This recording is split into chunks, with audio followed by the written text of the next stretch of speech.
think my camera's glitching out. I was using my phone for the camera, but it appears to be not cooperating. So now I'm using the computer as the camera.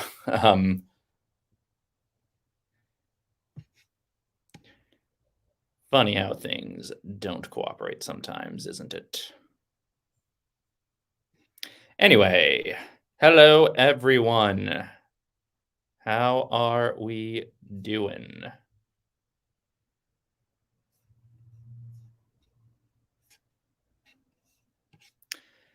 Let me know in the chat if I'm even visible, because I just suddenly was hit with technical difficulties the second I started streaming, and I would like to know if everything is working correctly.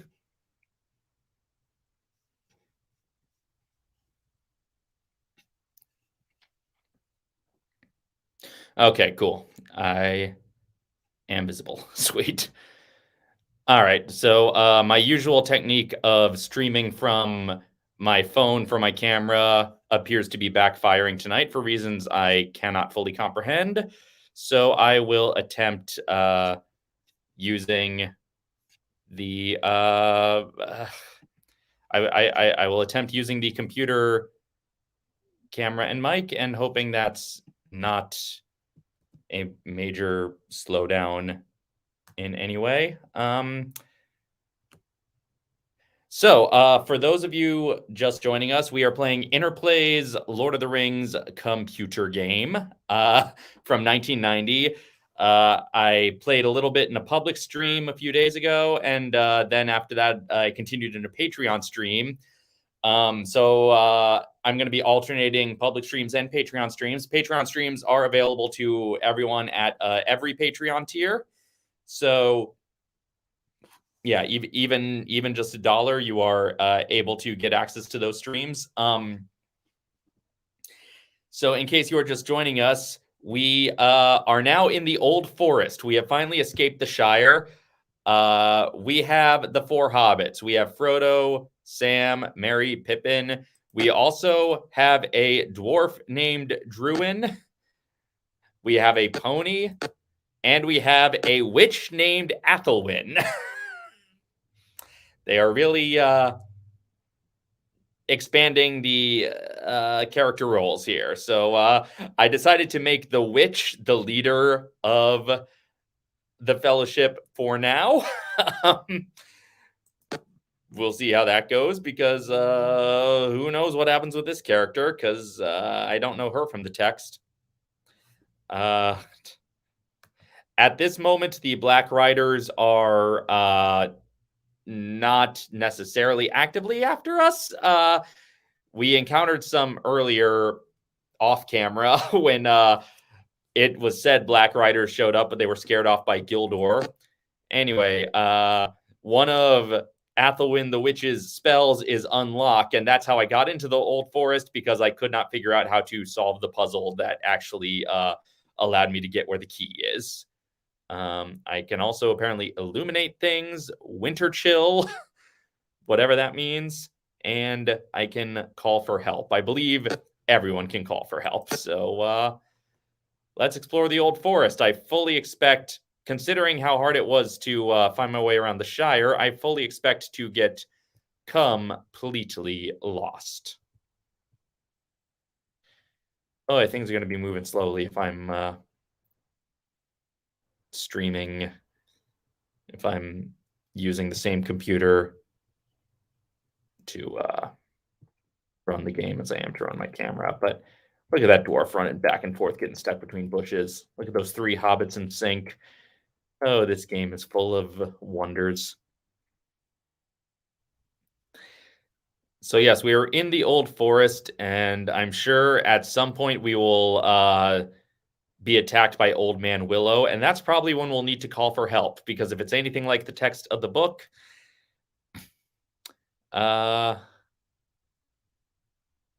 then that's what'll happen, is we'll call for help while Old Man Willow is trying to swallow some of us. And Bombadil will show up just in time.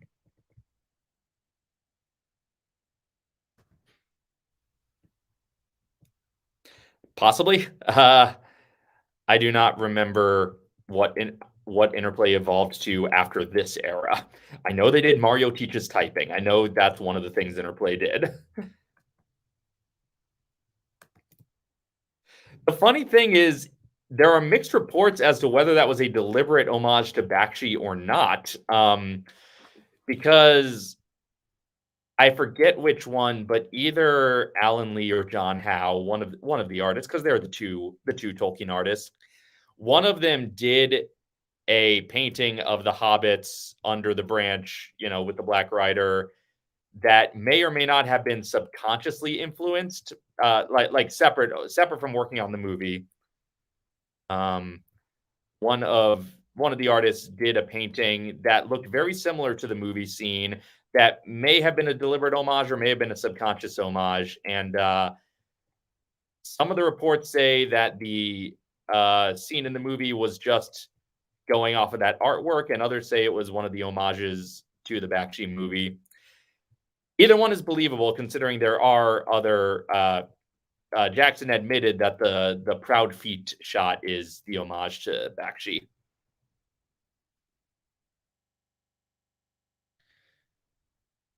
Strange furtive noises run among bushes while queer knobbly faces gloom down from above. Okay, does that mean we're getting close to Old Man Willow? Is this Old Man Willow? Nope, you're just a bush. Okay. Does that mean we're going in the right direction for a plot to happen? Plot?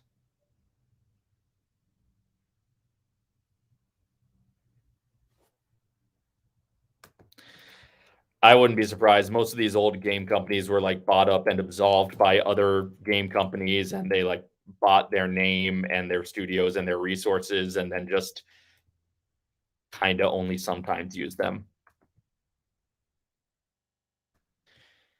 Hello, we are wandering around the old forest aimlessly, as we are wont to do.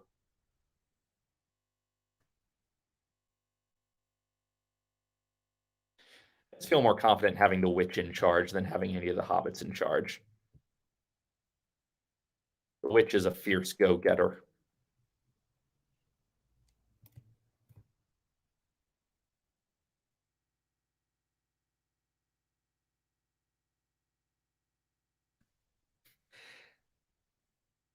Yeah, the SNES game, talked about it a little bit before, but also made by Interplay, but just a completely different game. Similar aesthetic, but everything about the game was completely different. And I might see if I can find an emulator for that one and play it sometime. But yeah. But yes, it is. The people who were playing RPGs at this time were the same people who were reading Lord of the Rings, and yeah, I should know I was both of them. I wasn't really playing RPGs, but I was playing DOS games, even when they were out of fashion. Anyway, that appears to just be the same text dialogue as before, but I also don't know, is the Old Forest.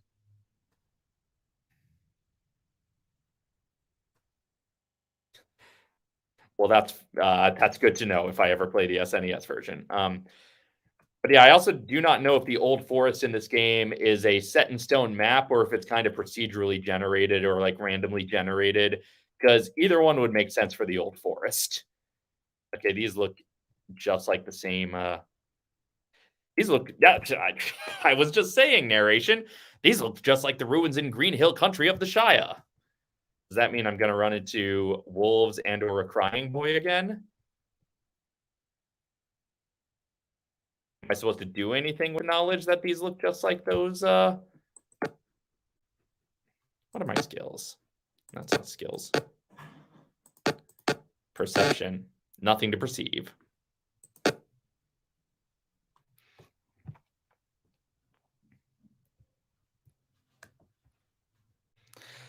That That makes sense. The pivot to console gaming, it's not surprising that it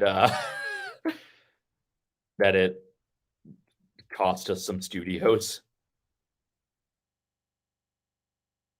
Okay, well, I'm just gonna keep walking until I find something, which is basically what I was doing in the Shire too. But in the Shire, there was a map in the manual that I only checked occasionally, and now there's nothing.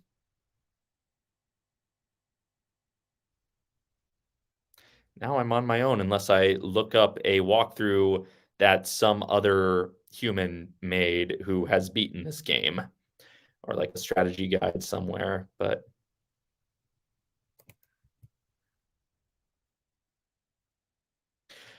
I'm interested in the camera angles. Like, who decided when you're looking right, we will see the front of humans. When we're looking left, we will see the back of them.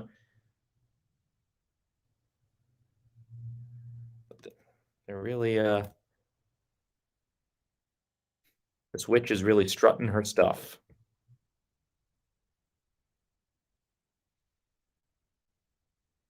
And the hobbits and the dwarf and the pony are just moving along. Let's reacquaint ourselves with the cast of characters for those just joining us.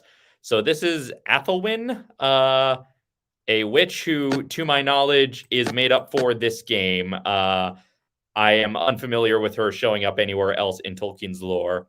We also have Druin, the dwarf, who is a dwarf. Seems to be an anagram of Durin, so, using dwarven naming conventions. We have the pony, not necessarily Bill the pony, but this is a pony I got because I rescued a child. We got Mary because Brandy Buck could not fit on the character name. We got Pippin Took.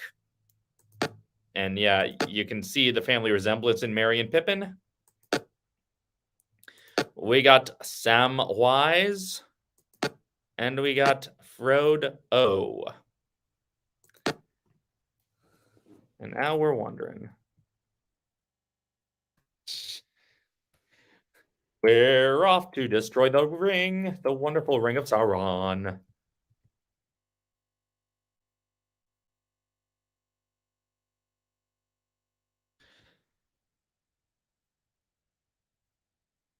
Goblins and spiders and trolls, oh my. Unseen amidst the dead decaying leaves, a gnarled root trips the leader, who tumbles to the ground. I like how they say the leader rather than just programming in, like they don't have a way to program in whoever you chose as the leader. So the witch is tripped. A large branch hits the leader. Did she lose health for those?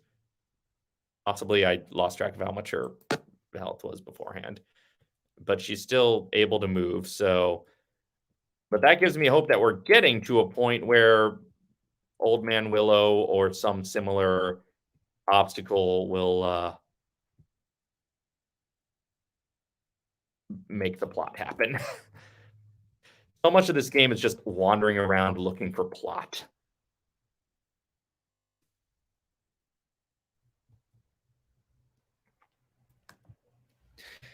Yeah, I've never heard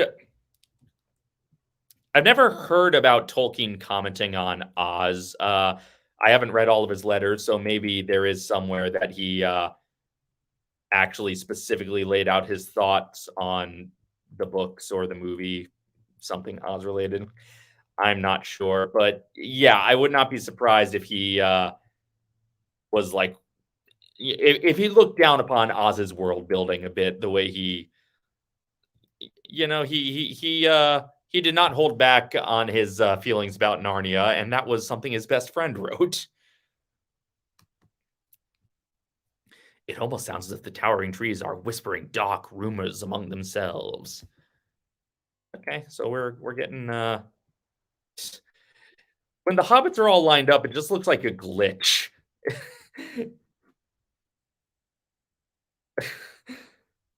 Look at them all running around. I know games were hard to make, and there are a lot of elements in this game, but like a little more variety in sprite would have been worth the investment, I think.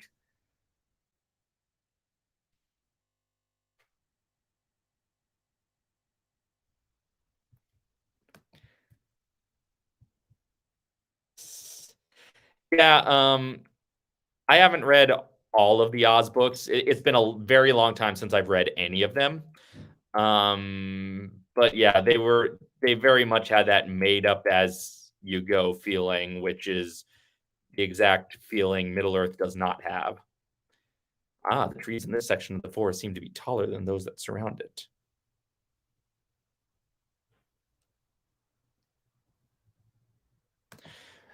Okay, she's making her way onto two towers. She is moving along. She is moving along.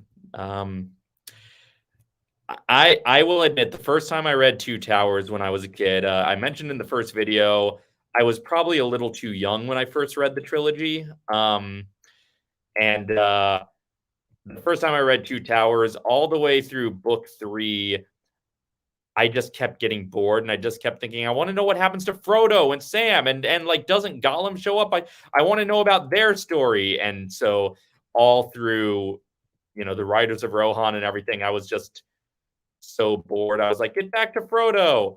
And then when book 4 starts and it's just Frodo and Sam and Gollum walking through Mordor a lot, I was like, well, I'm still bored.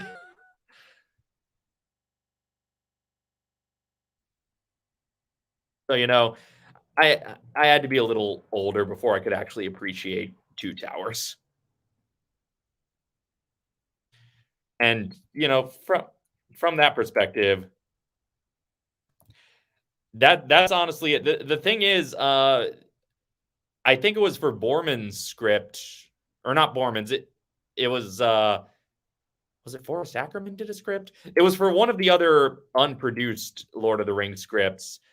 Tolkien had a whole bunch of notes for it, and one of his notes was like, you can't intercut between the subplots. You need to sit like it only works if you stay if you follow each subplot through to its end.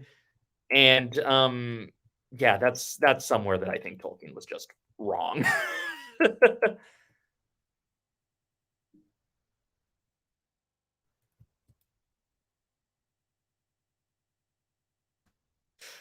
I appreciate Two Towers a lot more now than I did when I was young, and like, I liked Aragorn, I liked Legolas and Gimli and Merry and Pippin, but I think I was just really anxious to find out what was happening with Frodo. Like I knew like Frodo has the ring, and I really wanted to know how Gollum fit into the story. So I think it was just the eagerness like that I wasn't getting to the part that I really wanted to know about. And then again, when I finally got to that part, I was like, oh, so it's just more tedium.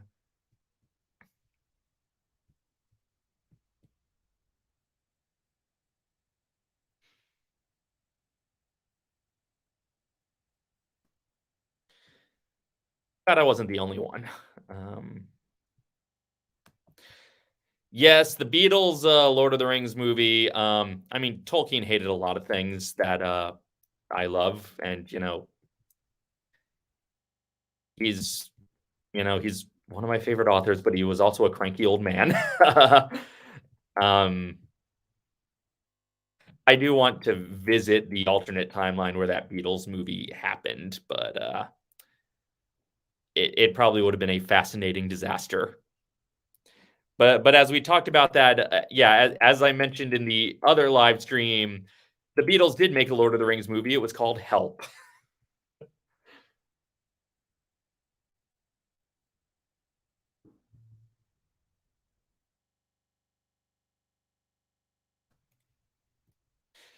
I did, while I was prepping for Tolkien Adaptation Month, I did my own edits, like not fully purist edits, but I did cut all the scenes like from the subplots together so I could just have a file where I could go along with the text and go chapter by chapter and then scene by scene and compare things more readily and have everything fresh on my mind. It was probably more effort than I needed to put into prepping for Tolkien Adaptation Month since but it was basically just to make sure I didn't miss any major changes that I Okay, so we've been going in circles here, I think. Um, I just wanted to make sure I didn't miss any major changes that I would have to talk about in the nitpicks video. Um, and most of the nitpicks were ones I already had anyway.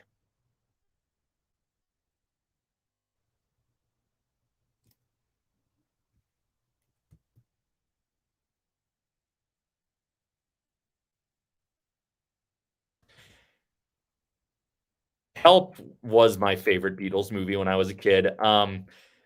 Not all of it has aged great. Some of the cultural depictions are kind of garbage, but yeah, just the farce of it all, the like all the Bond parodiness of it all. It's like it's good and zany, and like I liked A Hard Day's Night too, but A Hard Day's Night felt much more it felt less interesting to me as a kid because it wasn't like a spy adventure. Um, it I liked the action spy sort of elements of Help so much, and as my brother mentioned in the commentary of the Escape from Tomorrow Some Jerk episode, the flying circus or the Monty Python and the Holy Grail intermission gag is stolen straight out of Help.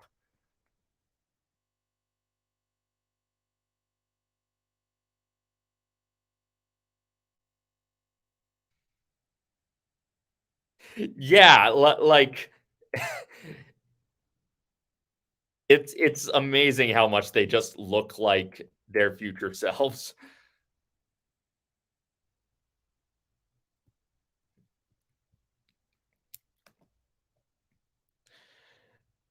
Something something Tony and I actually talked about once is that the three kinds of musician movies are the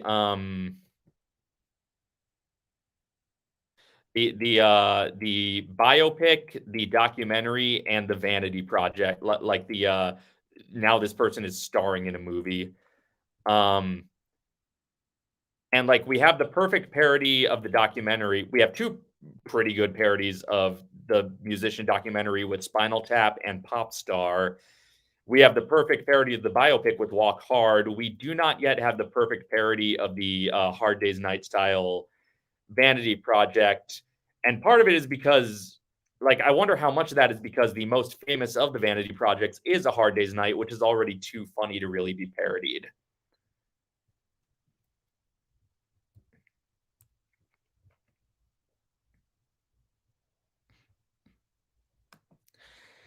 Um, I have read I've read a translation of Pinocchio. I do not know if it was an unabridged translation, but I've read a version of the original Pinocchio, and I've read some of the original Jungle Book. And yeah, Jungle Book specifically, they were very deliberately not actually adapting it. Yeah, Pinocchio gets dark and weird, and the animated movie ended up plenty dark and weird itself.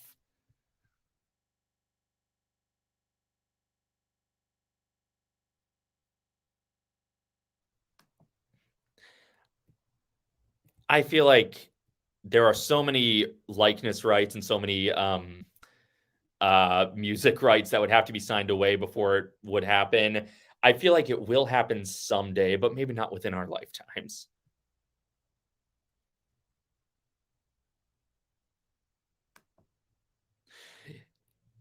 Yeah, I guess that is the fourth type of musician movie. We got Yellow Submarine and The Monkey's Head.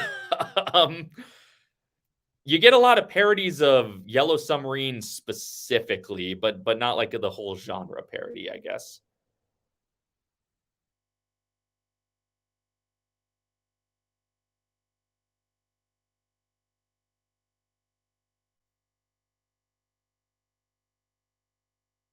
Okay, maybe if I just call for help now, Bombadil will show up. Oh.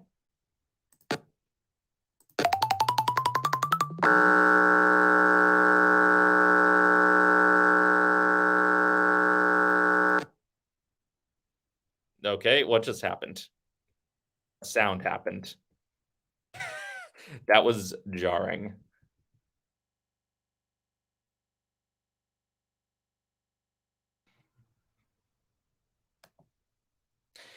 Yeah, I feel like there have been a couple, a couple TV made for TV biopics or like slice of life, like movies about events in the Beatles' life. But there hasn't been like the definitive theatrical Beatles biopic.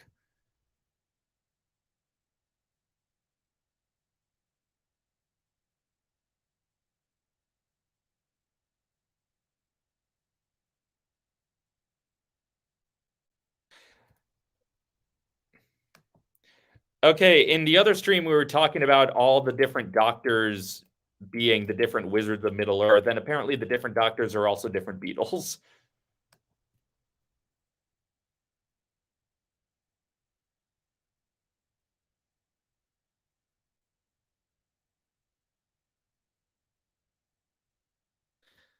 Okay, so calling for help at this juncture did nothing. Let me go back to where I keep getting hit.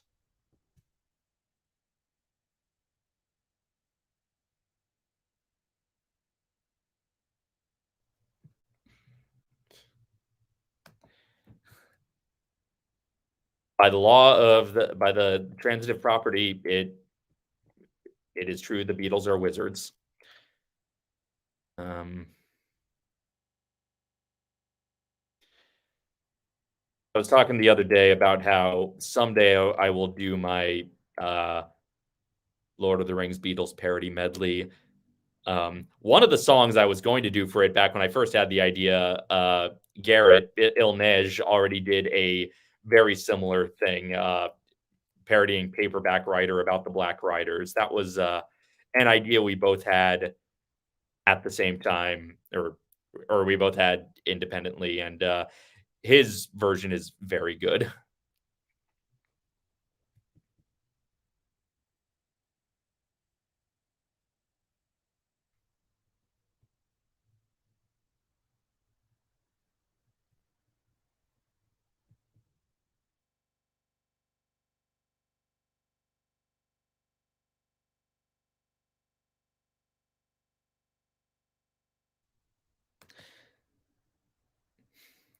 You know,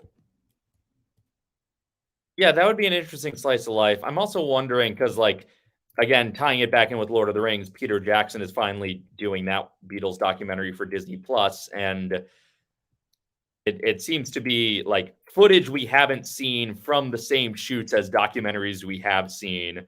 So I'm mostly interested in that as just like an interesting exploration of how documentary editing changes everything.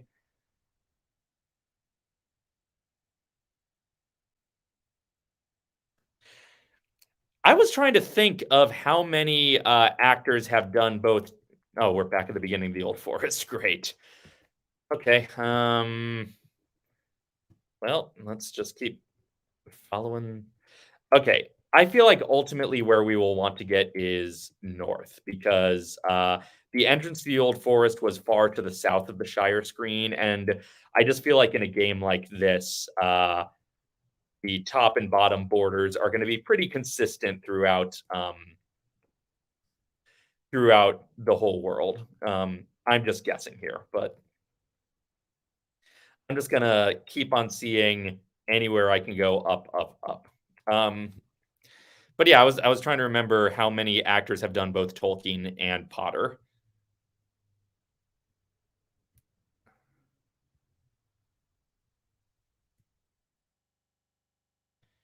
Like, because I was thinking of John Hurt as both Aragorn.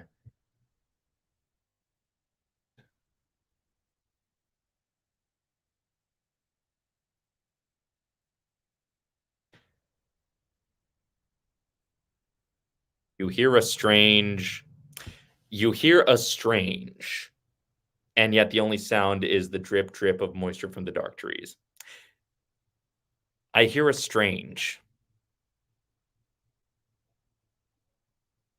You hear a strange. I'm shocked that one hasn't happened yet. The Nirvana biopic. I am I am shocked that has not been. I'm sure it's been attempted, but it's probably another thing where, like, the people involved who would have to sign off on it would not sign off together, probably. I'm not sure.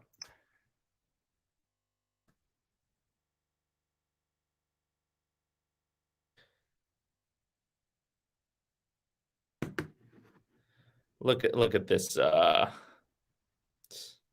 look at these 4 glitchy hobbits.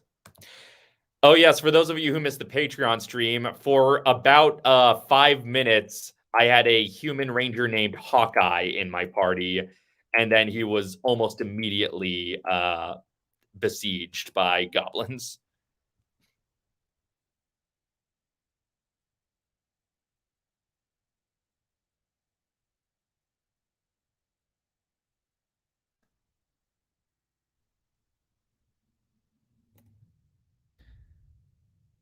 Okay. Let me just take a look over here at. So there's stuff up there, but it might just be equate. Again, like, I appreciate how much stuff is in this game. I appreciate how vast and expansive this game is. It's really the only way to do justice to the text in a gameplay setting. But I wish the game was a little clearer about what's actually important.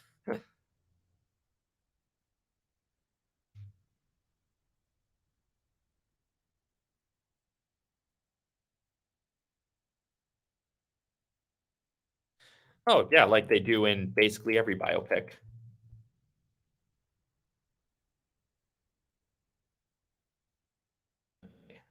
I've been here before.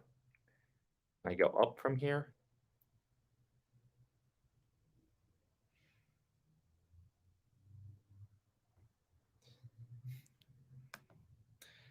Oh, the Jeremy Renner app.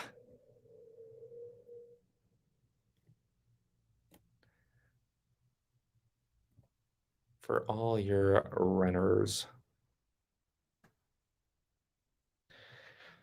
The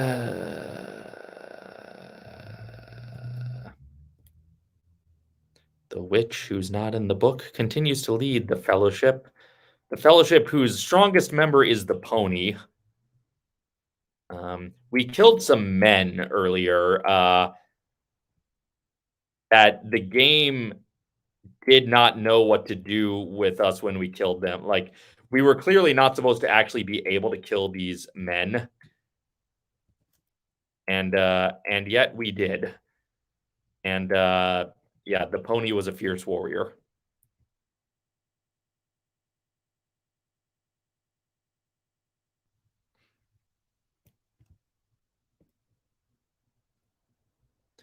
The old forest, like, aside from the fact that the pathways are narrower, it doesn't look that different from the Shire.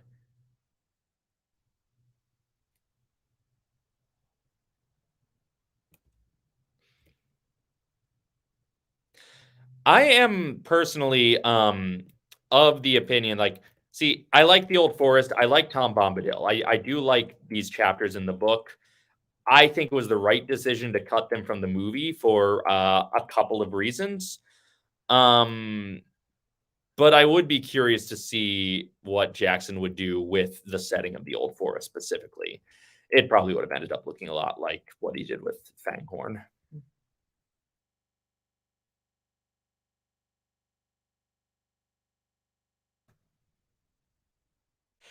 It is interesting what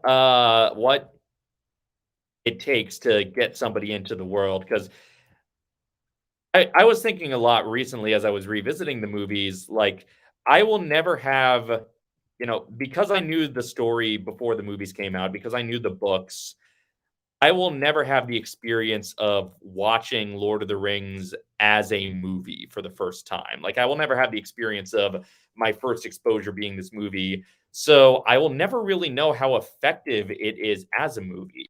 Obviously, it is very effective as a movie because, it was a big hit, and that wasn't just because the people who liked the book saw it. But yeah, I'd part of me wishes I could see the movie through the eyes of someone who has not read the books, and then I wouldn't be nitpicking so many things.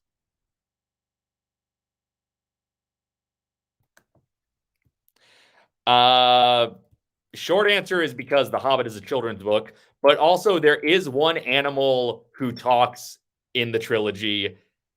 Uh, Basically, barely makes an appearance, but there is when Frodo and Sam and Pippin start on their journey and they start camping outside. There is a fox who walks by and says basically something to the effect of, "What the hell? Why are hobbits sleeping outside?"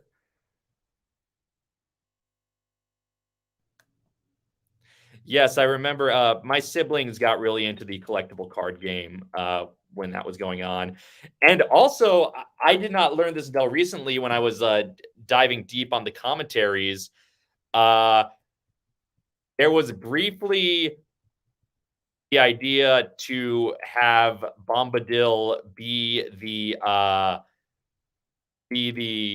officiant at Sam and Rosie's wedding.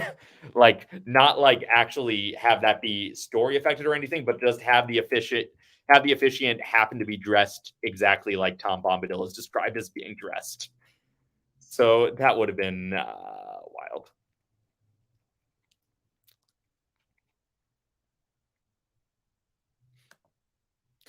I think that would have been just fan service for like I think part of the thing the movie did right was not get bogged down in unnecessary like wasting time in unnecessary fan service for the readers. Like it had all the texture from the world building in the books, but it didn't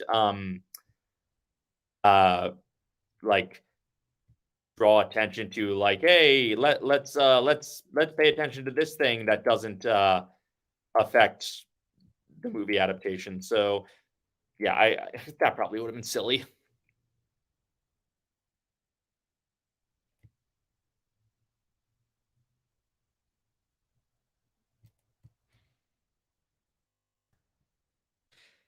Yes, but let us never forget the current version of The Hobbit still mentions pop guns before it mentions swords.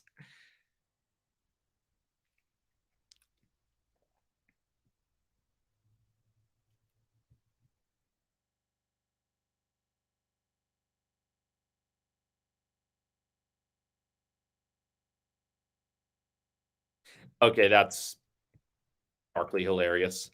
That is like for all the grief for all the grief that Chrissy Teigen is getting about the Squid Game party she had, like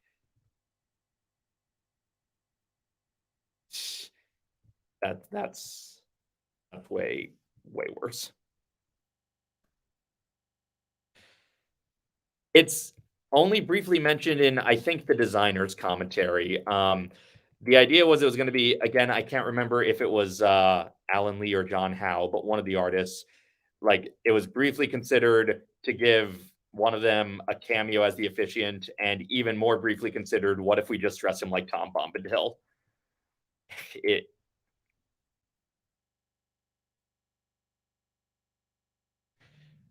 it's it would have been interesting. So I'm basically considering. I've mentioned in the earlier streams that I am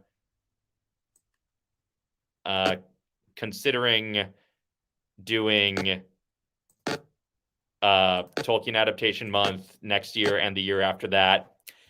And I think if I continue Tolkien Adaptation Month, next year I'll start with the D list of changes I actually like in the movies.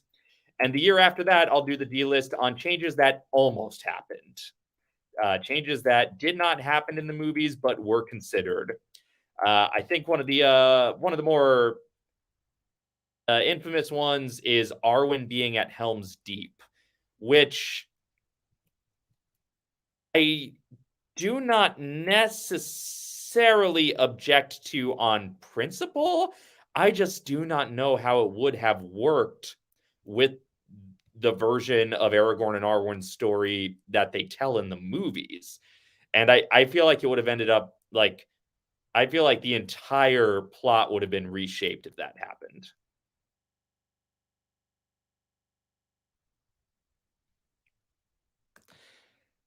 There's a documentary called Ringer's Lord of the Fans, which I used some footage of in tomorrow's video. Documentary that the OneRing.net produced. And they interview David Carradine, who wanted to be in Bakshi's Lord of the Rings until he found out it was going to be animated. And he actually begged them, like, you can't do Tolkien animated. This has to be a live action movie. So David Carradine was not in that. But upon hearing that, I was like, surely there would have been room for Carradine in Jackson's trilogy somewhere. If Carradine wanted to be in Lord of the Rings so bad, like honestly, no disrespect to John Noble, but I could kind of see David Carradine doing Denethor.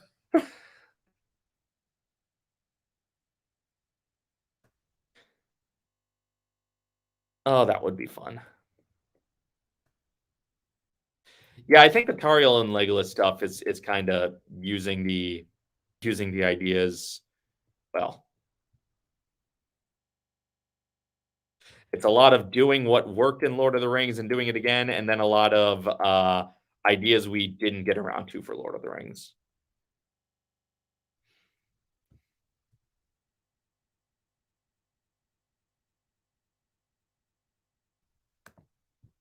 That is, yeah, that is a scene I love in the movie. There are lots of scenes I love in the movies that are different from the books.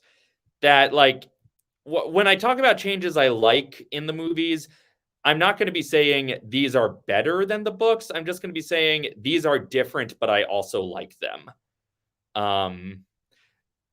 So, for instance, like I said, I think cutting Bombadil was the right call, in part because Bombadil, one of the things Bombadil is great at tonally is that he still feels like a character from The Hobbit, and he's part of like the segue from the children's story of The Hobbit to the more darker, more grown-up story of Lord of the Rings. But since we're not segueing from The Hobbit in this movie, that's not as necessary.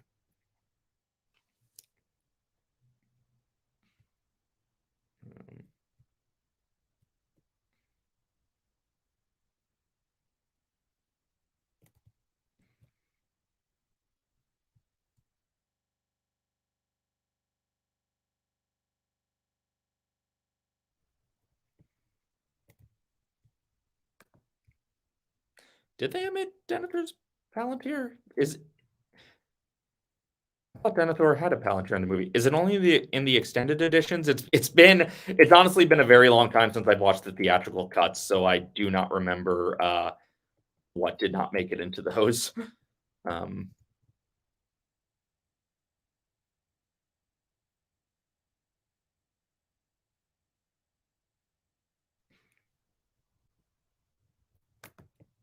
that's another one for the list of changes that almost happened, and I both get why that was something they thought to have and why they realized, no, this isn't right for it. And yeah, cooler heads prevailed there. It was the right call to not include that in the movie proper.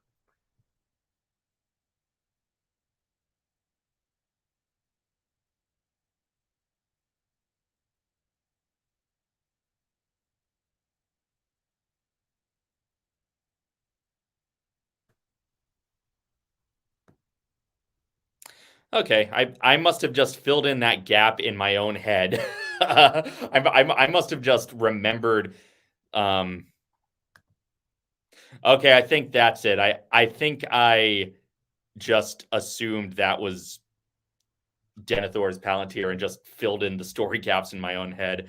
Okay, so maybe I could have added a nitpick that that could have been clearer.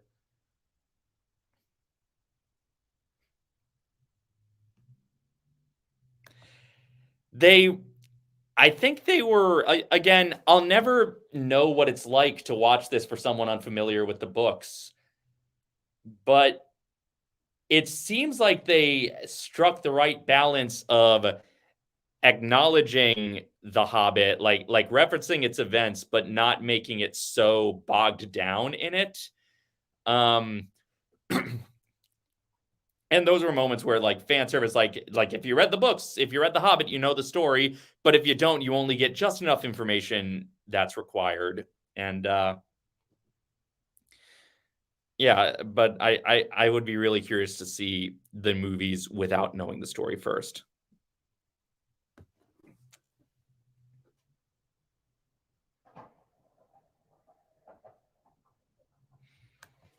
Okay. Warm golden sunshine, gentle breezes, and softly rustling willow leaves make for a yawn drowsy day. Okay. I feel like I'm on the right path towards plot if I hear that. Even though I'm pretty sure I've walked this path before and not gotten that dialogue box, but that's definitely we're getting to the point where the trees are starting to put the hobbits to sleep.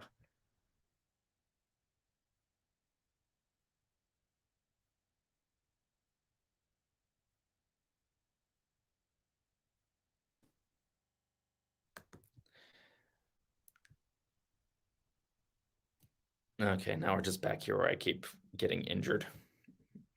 But yeah, that is a, a lot of the Aragorn changes were already make it more Hollywood. So yeah, having him fight Sauron one-on-one would have just been annoying and tedious.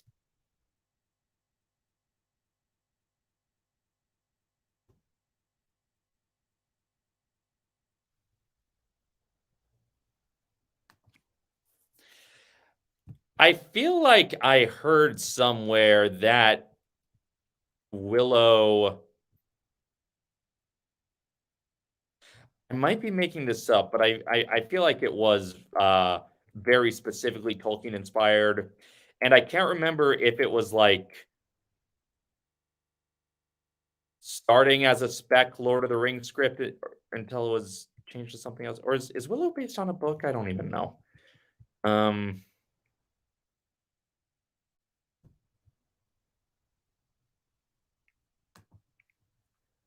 it's funny that like Warwick Davis isn't in the like I guess he was just too famous by the time they were making the movies to be one of the body doubles.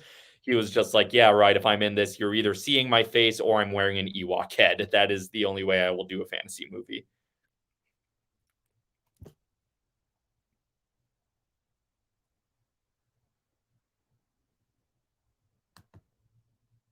Okay, Willow is not based on a book, and yeah, Obi-Wan is in A New Hope is so explicitly supposed to be Gandalf that it's kind of ridiculous.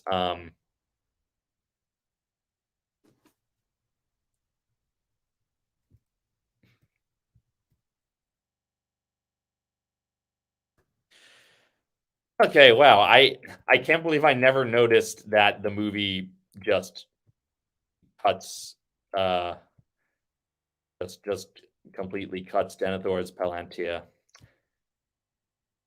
So really he has no excuse for acting as crazy as he does in the movie. So his downgrade in dignity is even worse than I realized.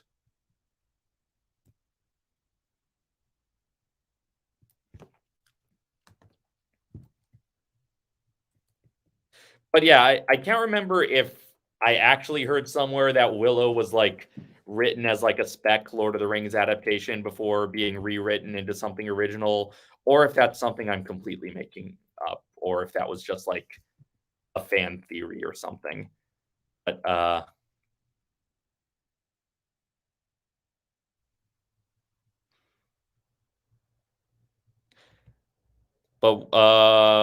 if I remember correctly, Warwick Davis did end up playing one of the dwarves in Prince Caspian. So he was in an Inkling adaptation. Actually, if I remember correctly, He was the body for Reepicheep in the BBC Narnia series, and he was one of the dwarves in the Disney Caspian movie alongside Peter Dinklage.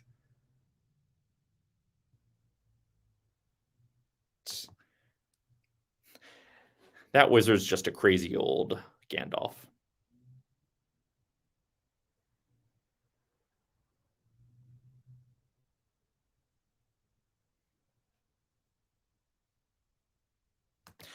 That's right. That one. It could be that someone told me that story about Willow, and they were mixing it up with Excalibur. That's possible. I don't know. You know, say what you will for earlier in this game where I was just wandering around the Shire aimlessly, but at least there were characters to encounter and talk to at that point.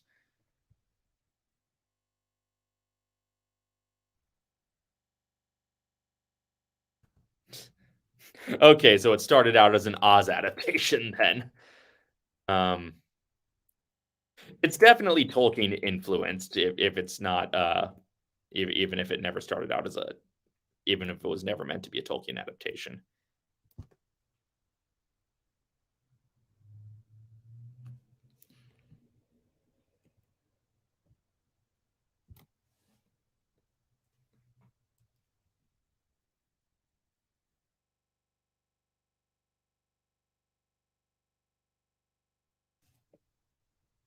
Okay.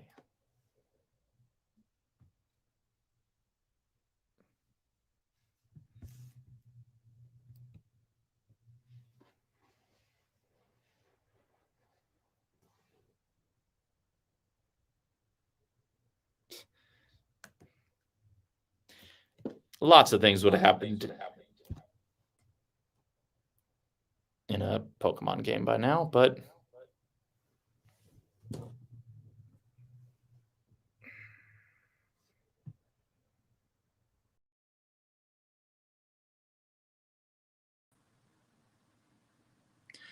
okay, now the phone is working, so I can use that as my camera again.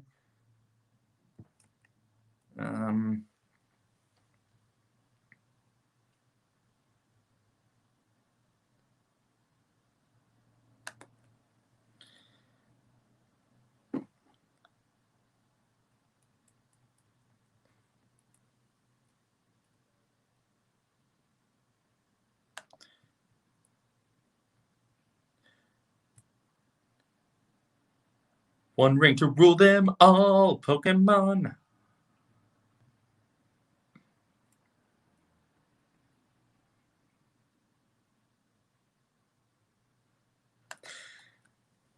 I was watching the Oscars that night, specifically because I wanted to see Lord of the Rings, specifically to root for Return of the King. And it was definitely, they were giving Return of the King the Oscars, like, it was their way of honoring the whole trilogy, not just Return of the King. But yeah, for the whole trilogy, I think those Oscars are all deserved. I believe it was the winner of the Best Foreign Language Film who started their acceptance speech by saying, "We are so grateful that Lord of the Rings wasn't eligible for this award."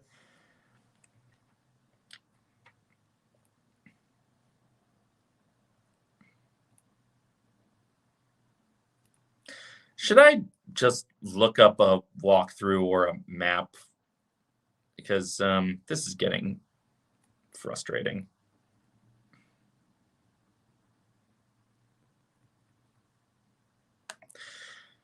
It's like I said, the whole Steward of Gondor family gets some shoddy treatment by the movies. Denethor doesn't frustrate me as much as Faramir does, but it's still. I got the sense that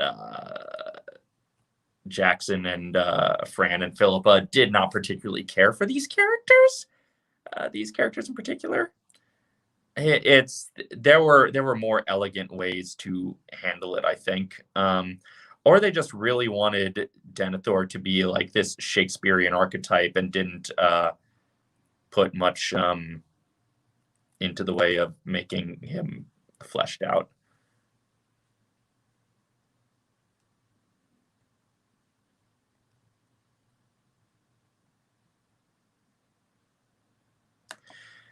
All right, I'm going to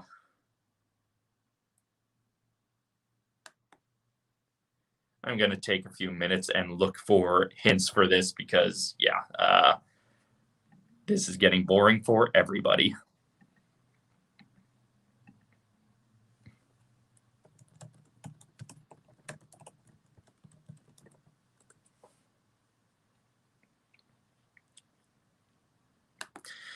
This is one of the interesting things about Lord of the Rings, like about Tolkien as a whole, is it is both fascinated with birthright and fascinated with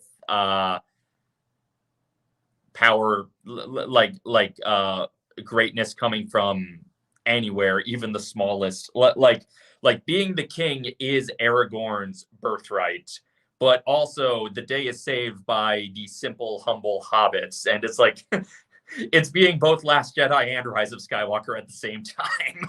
It's one of the fascinating dichotomies in Tolkien's work that makes it so interesting to explore.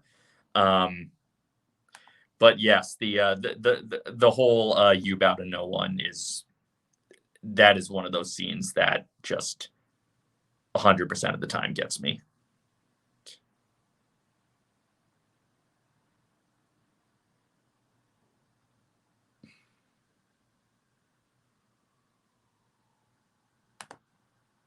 I mean, yeah. I mean, yeah.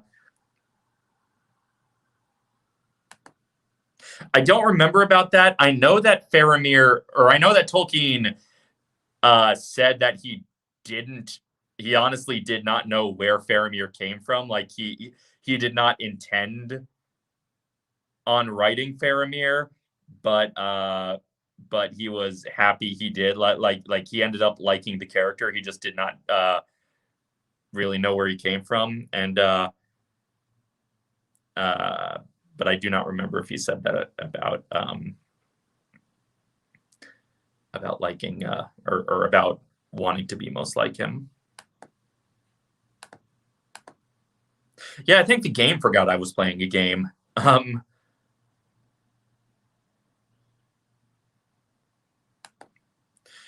As much as Tolkien didn't like allegory, you know, his Catholicism definitely steeped into his work. And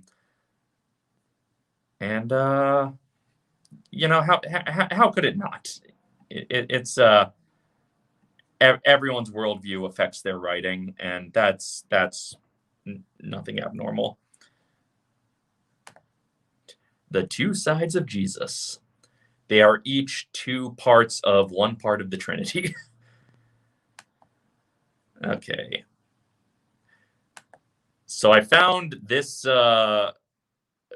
fan-made map here of the old forest level.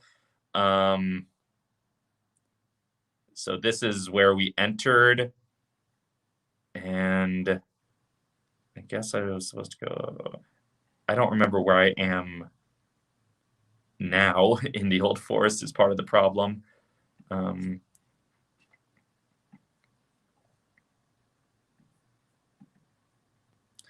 I guess I was right that I'm supposed to keep going up to a certain point.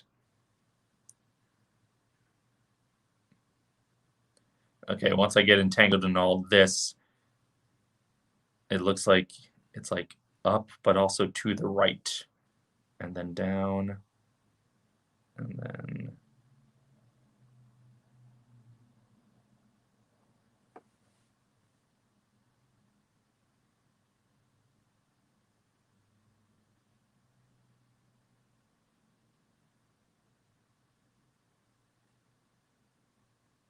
This feels like it should be simpler than, like, I feel like I should have stumbled across this as is, but,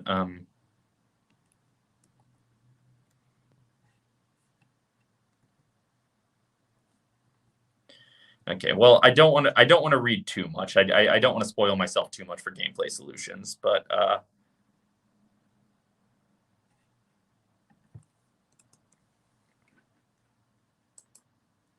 let's get this full screen again.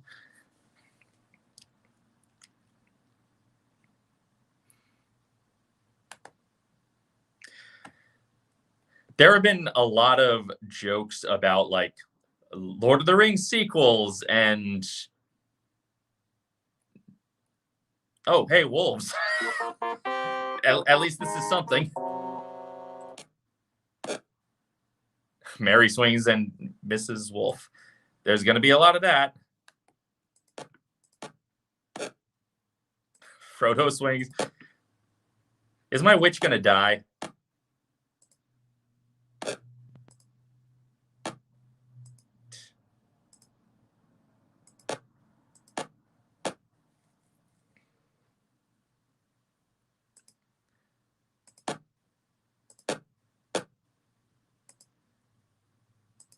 Oh, yeah, I have a dwarf.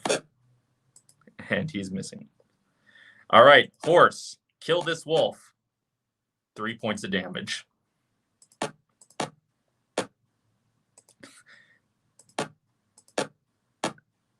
Four points of damage. 1 point of damage. Okay, my witch is unconscious.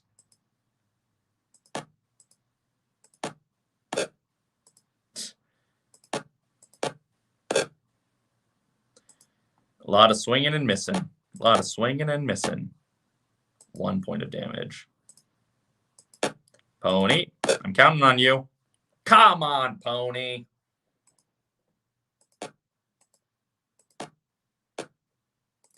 Mary does no damage. Did I not equip a torch for Mary? Oh, don't you dare hit my pony, wolf.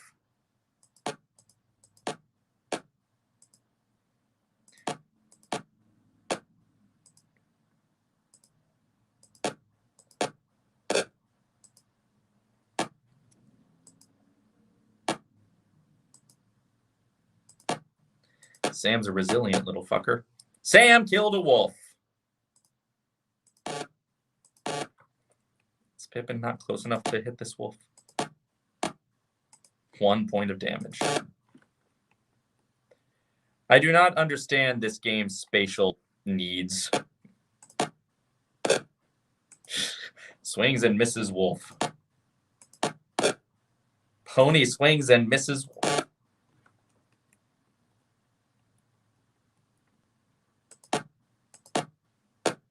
One point of damage.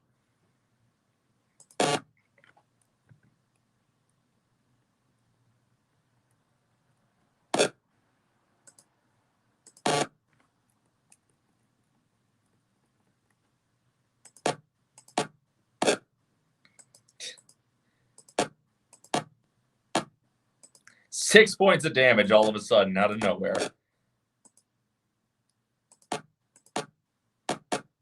Mary kills the wolf.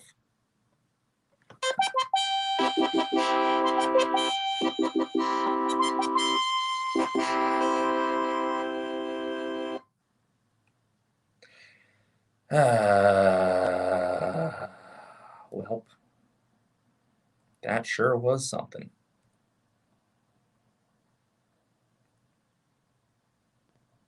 Okay, even though something actually happened in the game right now, I think I'm going to go back and load from the start of the Old Forest so I can actually follow this map.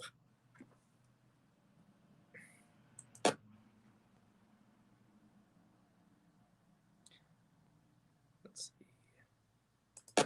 First.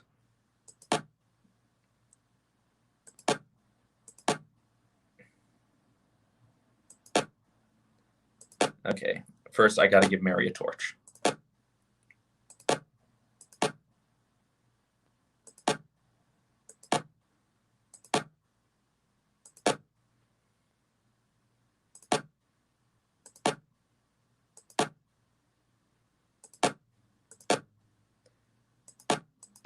Equip torch. Perfect. Now you have a weapon.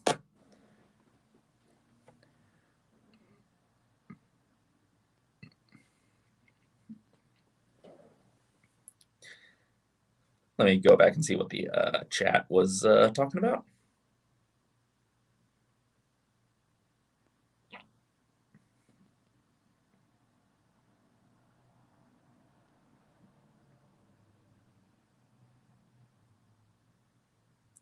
A lot of comparisons between Tolkien and Lewis, and yeah.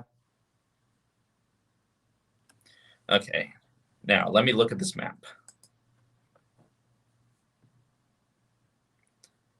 Okay, up, right, up, left, up, right.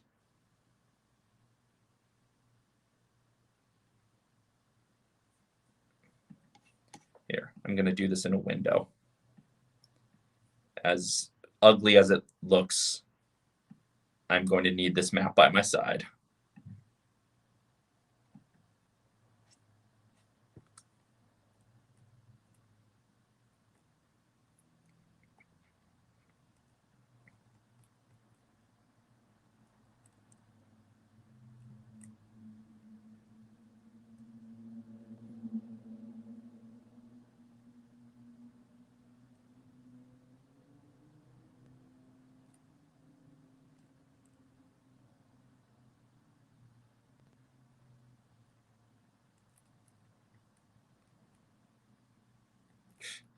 Just getting stuck in bushes, that's what we do.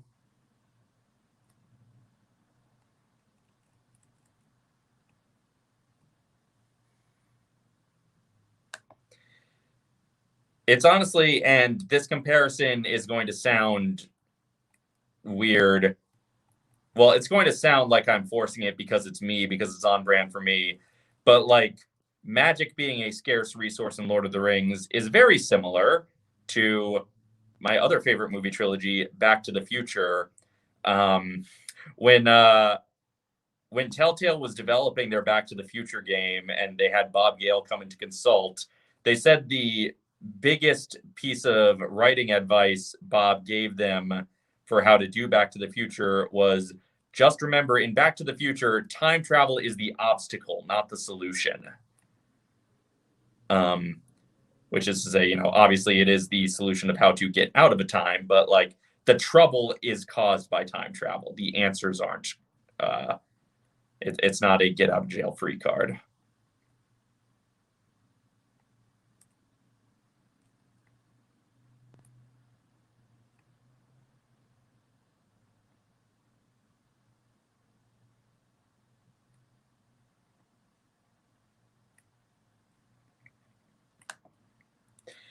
I have not read Wheel of Time, so when I finally watch the Amazon show, I will not be going into it like I did with Lord of the Rings, just like looking for the changes.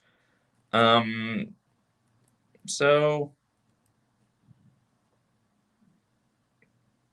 I won't be the one to judge its authenticity or its accuracy as an adaptation.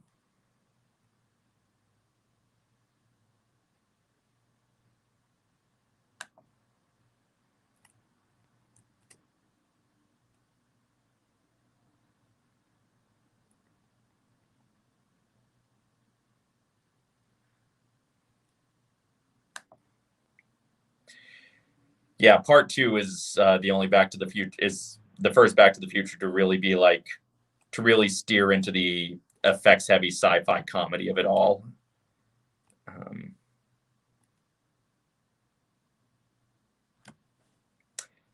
This is annoying. I've already forgotten where I am on this map. I think I'm at the zigzag part.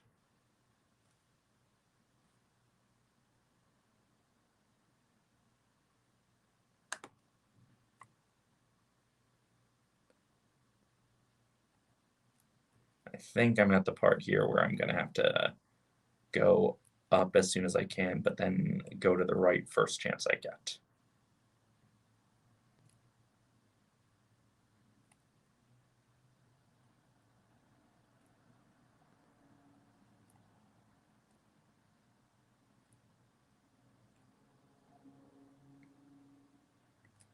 Okay, yeah, I think this is it.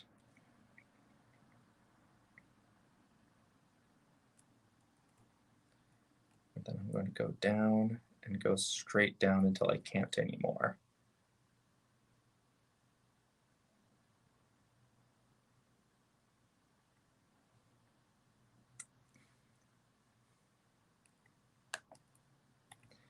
Yeah, Back to the Future Part 2 is partially in It's a Wonderful Life remake.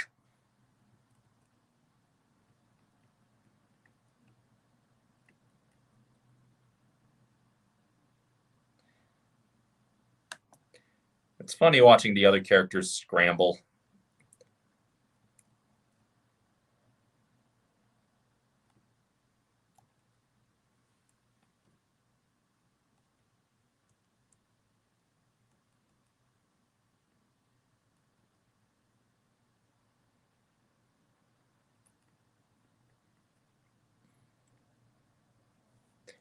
Do, do, do, do, do, do.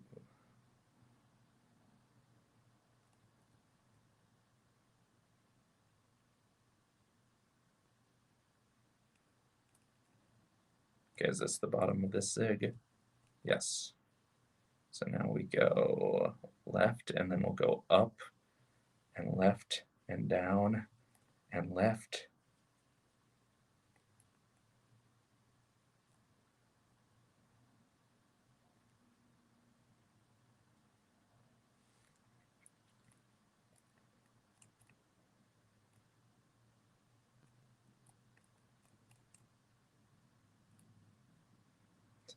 My poor pony is so lost, and yet he just rematerializes where I need him to be. Okay. And down again.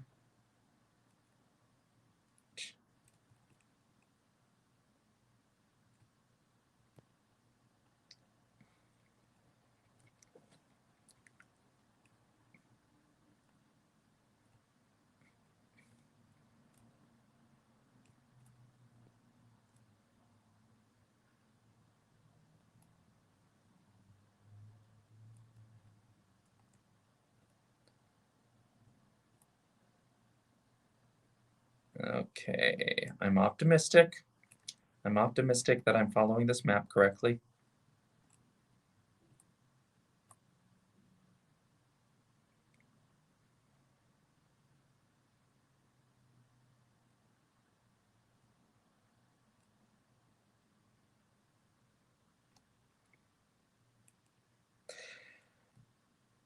I will acknowledge that this game is from a time before gaming was a spectator sport, so they did not need it to be entertaining for people who were just watching and not playing it.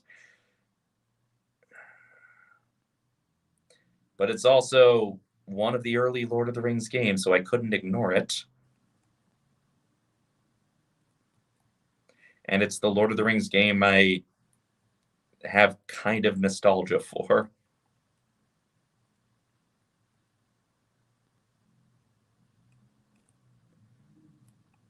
Are we moving on? Are things opening up here? Is this it?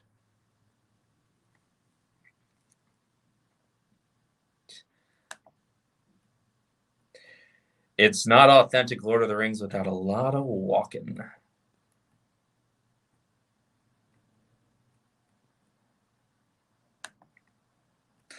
Not yet, but watch this space.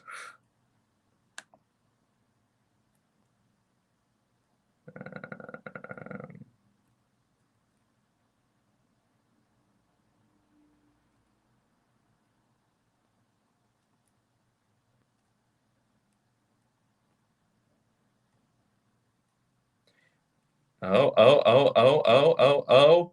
We got river.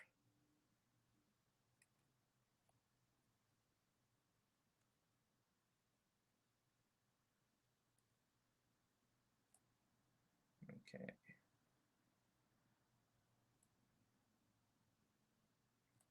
Now what's this bullseye here? Bare of trees, this hill rises like an island amidst the great deep green sea. To the north, west, and south is the old forest. To the east is a great winding river. Okay, so that's just a hill I can climb for a view. Okay.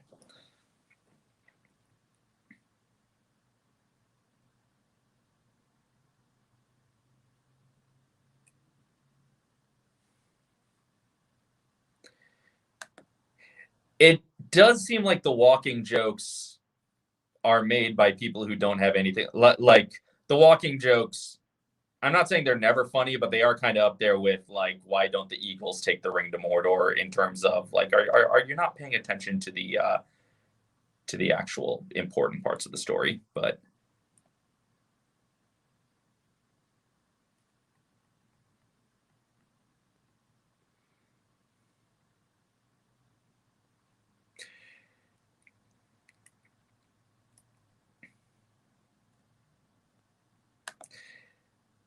interestingly, the funniest reference to that Clerks 2 joke I've heard is in an interview Ryan Johnson was giving before Knives Out.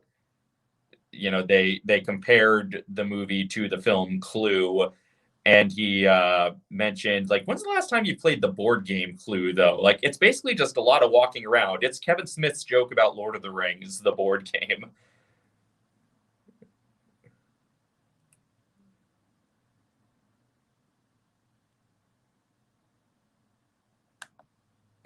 Yes, now you can fully immerse yourself in the walking. Okay, well, it looks like what I'm going to need to do is just follow this river for a while. So I don't think I need the map anymore, so we can go back to full screen here.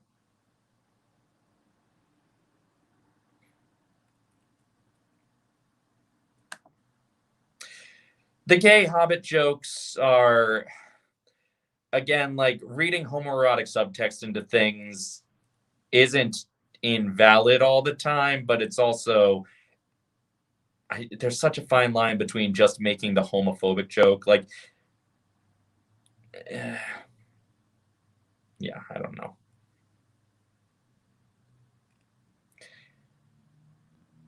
Is this the house of Tom Bombadil? Is that a Tom I see? Is that a Tom I see? We're getting to Tom Bombadil. But also, what do I see that I can use? Hold on. First thing, let me save the game just in case Tom gets mad at me for taking things without permission.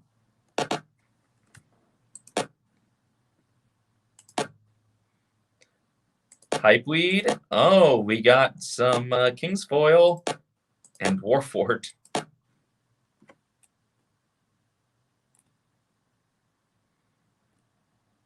Look, look, look, look, look, look, look, look, look, look, look, look, who's here? You settle down to converse with Bombadil. So I'm guessing I skipped a part where I was supposed to actually encounter Bombadil in the woods, because it's just trusting that I know who Bombadil is.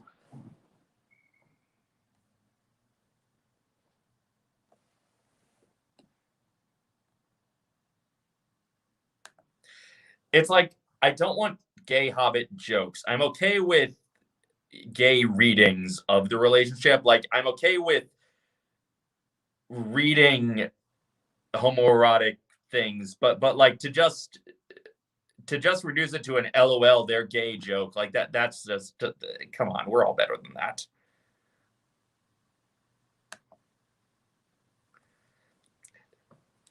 You settle down to converse with Bombadil. Tom explains that he is the eldest. He existed before the trees, the rain, the elves, and even the Dark Lord. He then asks to handle the ring. Do you let him? I mean, in the book, yes. I'm curious what happens if we say no. Nothing. Absolutely nothing. Do you let him? Yes. Tom puts it on his finger and smiles. You gasp. He didn't disappear. Tom laughs, spins the ring into the air, and it vanishes. Then he smiles and hands it back to the ring bearer.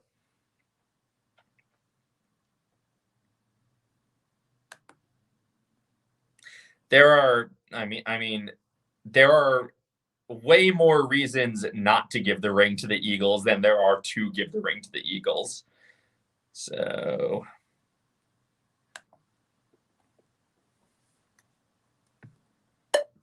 oh, our theme music's back.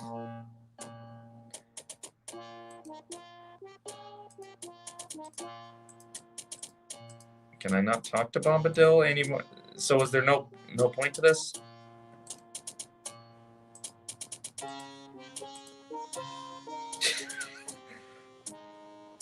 Tom's not one to waste time at talking. Let me know what's on your mind. Yes, you do.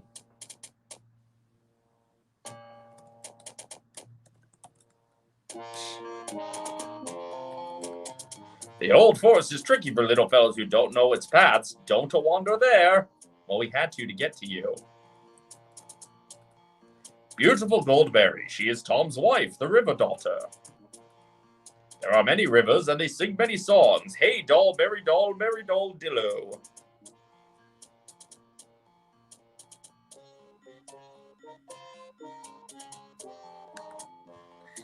I mean, the Hobbit trilogy missed a couple of huge opportunities, but that is certainly one of the big ones. This is one of the reasons I think Bombadil is so fascinating to everyone is because, like, Tolkien was so intricate with his world building, and Bombadil is, like, the one thing that was kind of a mystery even to him. Like, Bombadil was, like, the one piece of lore that even Tolkien didn't fully understand, or at least publicly claimed he didn't even fully know Bombadil's story. And, like, to have this anomaly in what is otherwise such a carefully, strictly crafted bit of world building, that's part of the reason, like, you either love him or hate him. Like, you want to know more about him, or you're like, well, this guy clearly should have been deleted in an earlier draft. And it's like, I love Bombadil. I want more, but I also, was fine with him not being in the movie because then it would have raised even more annoying questions for the general public than the why didn't they give the ring to the Eagles questions.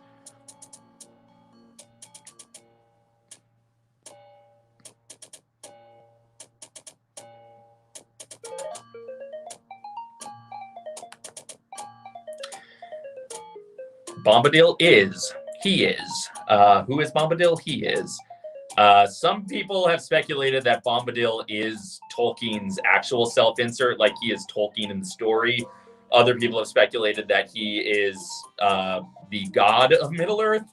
Other people have speculated, that we talked in the other stream about the joke theory that he is the Witch King. But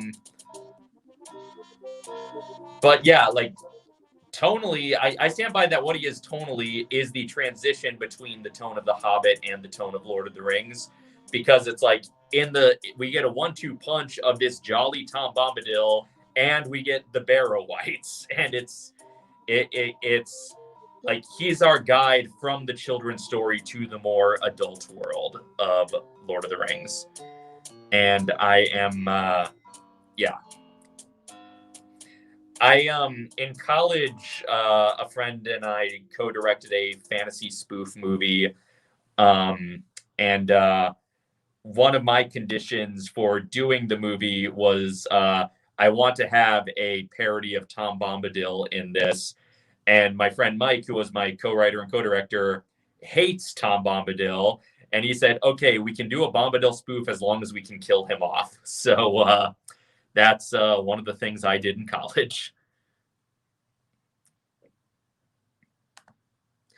It's really great. Like, when you reread Fellowship right after rereading The Hobbit, like the early chapters where it's all just the goings on in the Shire, it's like it's all just the gossip around town about old Mad Baggins, and it is such an organic segue from The Hobbit that, like, when you stop and think about where the story's going, it's kind of wild how much time is spent there. But it's also, what the people wanted after they loved The Hobbit so much. And that's, again, part of the missed opportunity in cutting the Scouring is, like, the Scouring really brings it all full circle. Is like you have the affairs of hobbits, then you have this wider adventure, then you come back to the affairs of hobbits, and they are less less troublesome.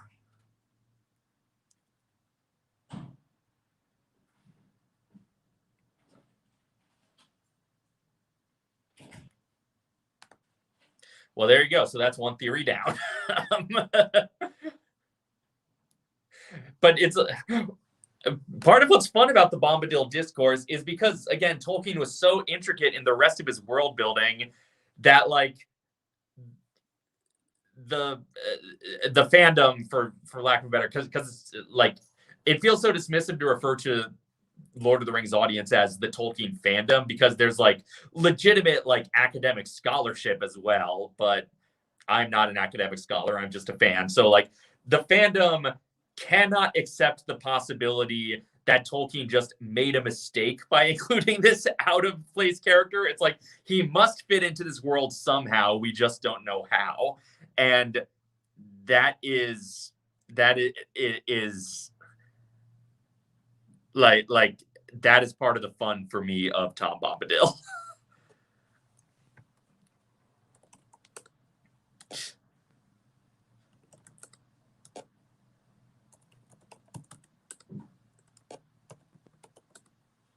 Yes, you know Farmer Maggot. Tom recommends that you go there. The Prancing Pony Inn is a worthy establishment. I wouldn't worry about Gandalf. He's very good at escaping through scrapes.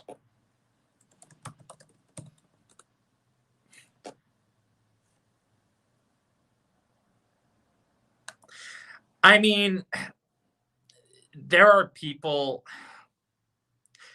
as you may recall from the early days of Harry Potter being a thing.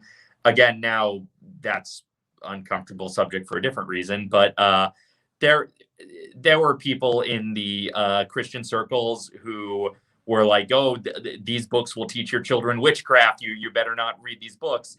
And those Christians were generally accepting of Lord of the Rings because they could bend over backwards to reconcile, like, well, it's written by a Christian, it has Christian things. It's not so, like, this isn't like satanic wizardry the way Harry Potter might be.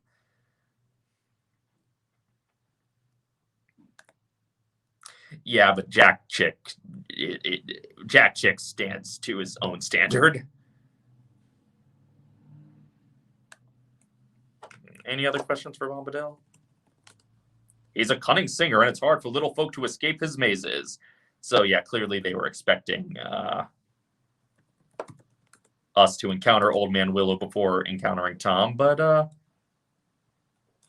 can I recruit Tom?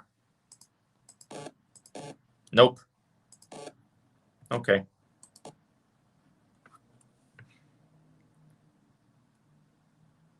Well, we found Tom's bathroom.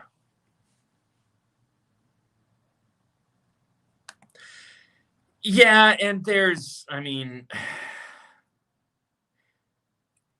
there are unfortunate things to unpack here and there about the Eurocentrism of Lord of the Rings. I mean, he was doing it to create a mythology for Europe because he thought Europe didn't have its own mythology. But anything that's a little too Eurocentric raises questions nowadays, for good reason.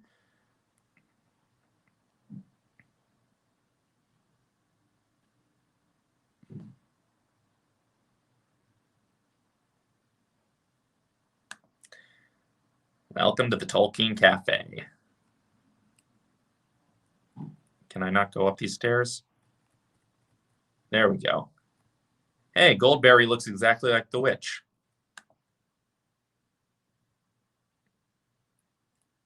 See paragraph number 179. Okay, time to check some paragraphs again. This was this game's method of copy protection, is some plot points were only detailed in text in the manual. Tom's wife, the beautiful Goldberry, is here. She is lying in bed, ill. Goldberry's sick? No! Beside her, a blackened willow leaf floats in a bowl of stinking water. My lilies, she whispers. My special pool lies south of this house. Please, bring me lilies. Take this token or whatever you may need from this house. She offers you her token, a golden leaf pasted against oak bark.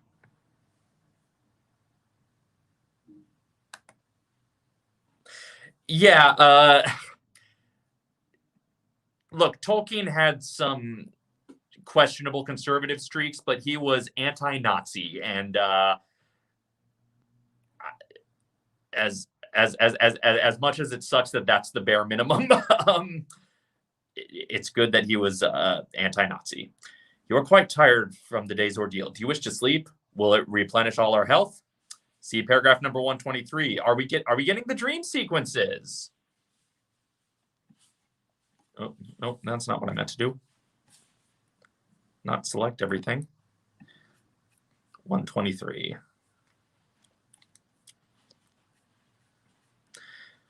The ring bearer has a dream. He sees a small brown bird wing its way to a great eagle's ire. Amid thunderclashes, the eagle flies to a great tower within a circle, sweeping down and bearing away a white-haired man. Say Angmar to the stone apart, he cries. So did we just learn the spell Angmar?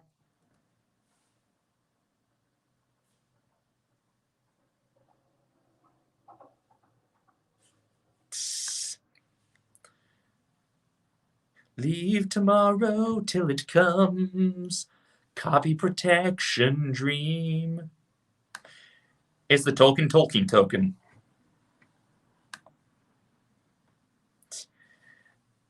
Anarcho-monarchist.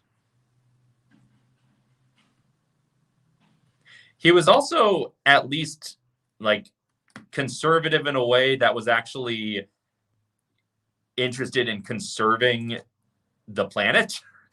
He was a conservative conservationist. Okay, all my health has been replenished, so that's good. I will say it's easier to separate the art from the artist when the artist is dead and not actively making money off of the art. But yeah, it depends on how much the politics actually seeps into the art. And Tolkien's viewpoints definitely were part of his, whichever Hobbit this is just, I think they're making a move on Goldberry. Good on you, bro. Yeah, for the most part, like, there are some things that have aged weirdly. Mainly some of the racial representation issues are not necessarily great in Lord of the Rings, but the broad political strokes are generally not reprehensible.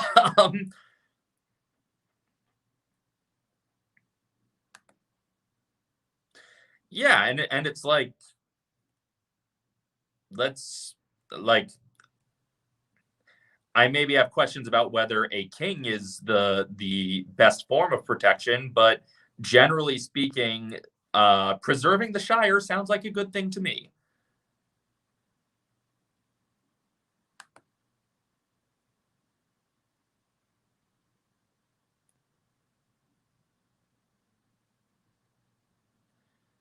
Okay, I'm looking for lilies.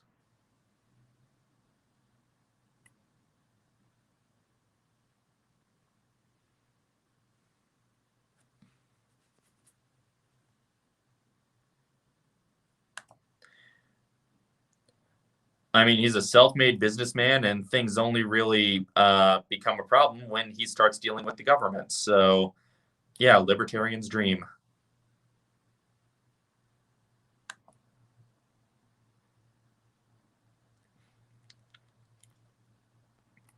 Ooh, there's a hole in this hill.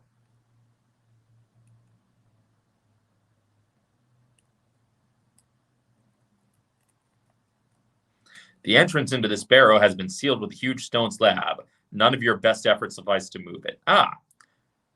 I have a feeling we'll be in there later to fight a barrow wight.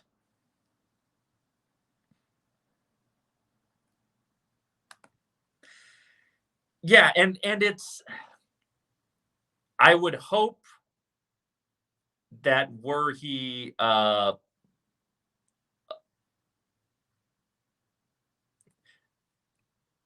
made, okay, I think this is a queer place to find a red oak tree. Sure. There's the lilies. The sides of the pit are covered in slick moss. It would be your death to try to climb down. Well, I better save my game then. But yeah, I would hope that were Tolkien made aware of some of his blind spots, he would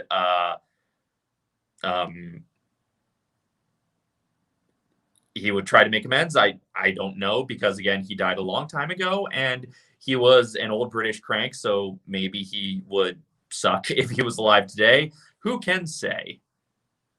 But the moss indeed very slick. You tumble down the side of the crater, then disappear with a splash. And I'm dead.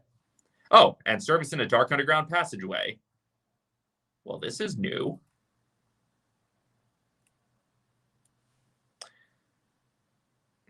But yeah, like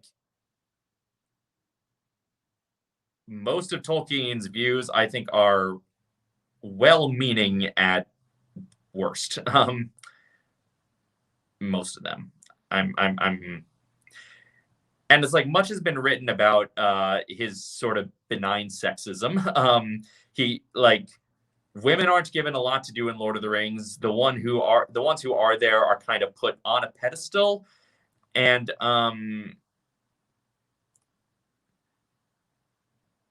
some of them some of them get to do great things like Éowyn, and some of them are kind of just described as being great, like Arwen in the text.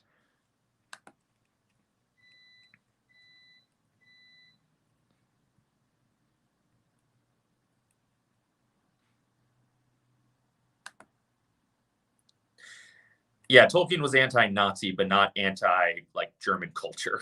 And he was but that, like there is that story of like the German publisher trying to make sure that he didn't have any Jewish blood before agreeing to publish him. And Tolkien's response was along the lines of, if you're asking if I can be associated with those noble people, I should be so lucky, which is,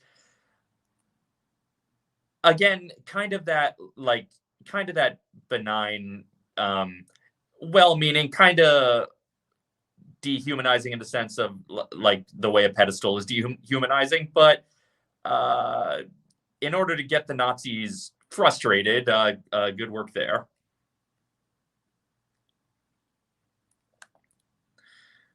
Well, and that's what makes it easier to separate the art from the artist in Tolkien's case than it is in, say, J.K. Rowling's case.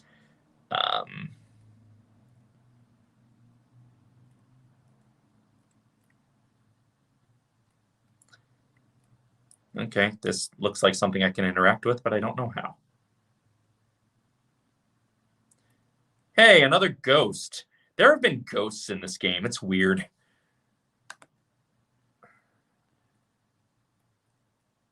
See paragraph number 156.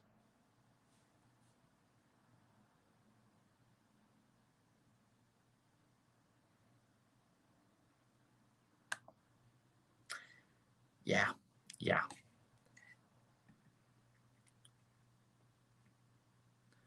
156.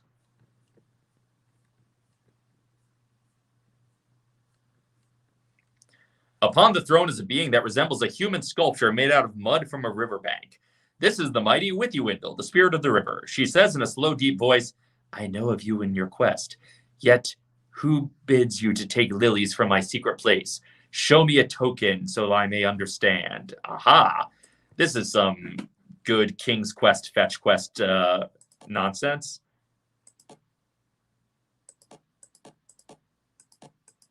Can I not trade to Withywindle? Use.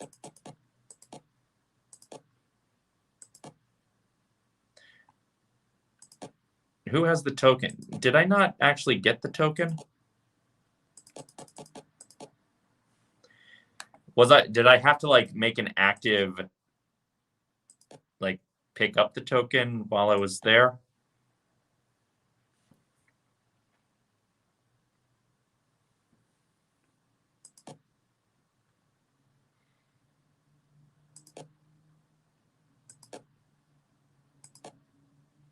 Rose's token, that's not the one we're looking for. We're looking for We're looking for Goldberry's token.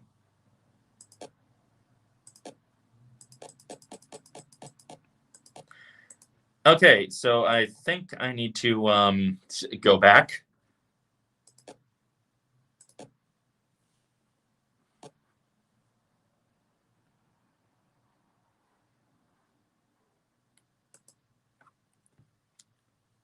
And actually acquire that token.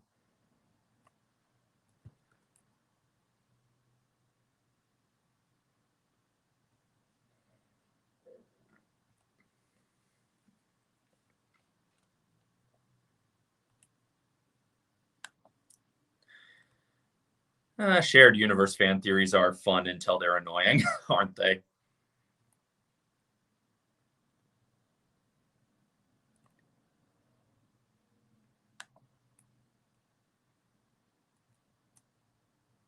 The dwarf is lost outside.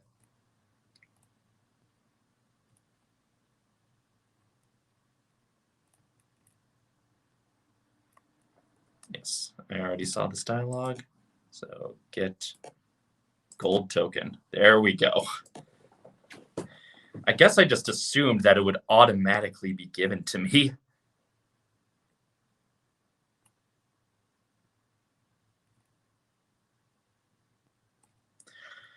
I need to remember not to assume that ever about any piece of anything in this game.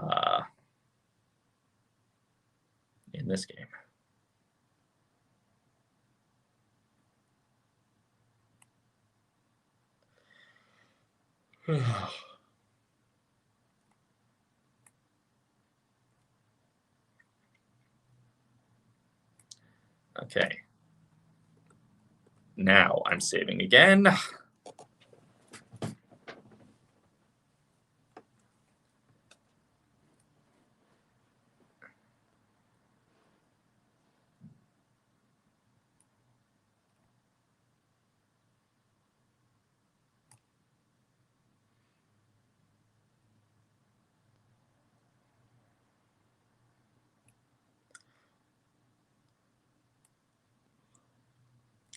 Now I can't remember which way I went down here. And it was like mere minutes ago that I navigated this place. My brain is fried.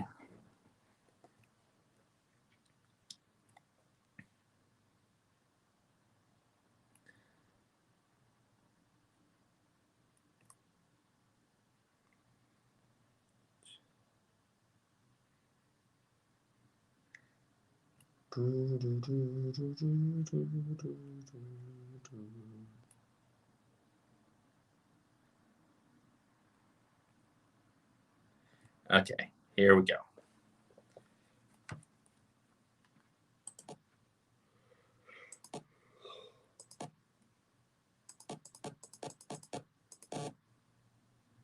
See paragraph number 57. There's so much story they couldn't fit it into the actual text of the game. There's just pages upon pages of paragraphs.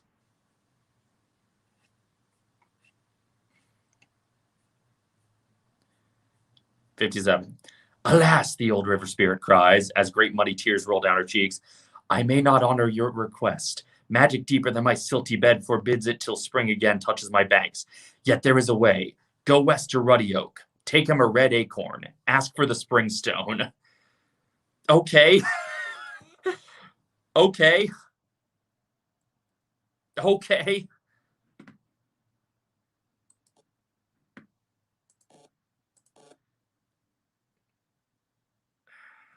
Wait, what am I doing? I'm taking Ruddy Oak of a red acorn? Do I have a red acorn?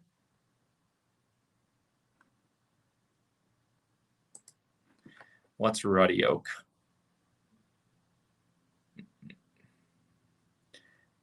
I'm gonna guess down here somewhere.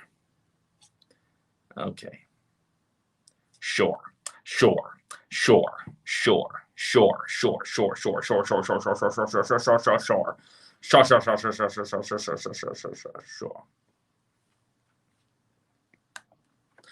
Well, and lest we forget, Ransom in the Space Trilogy was specifically based on Tolkien.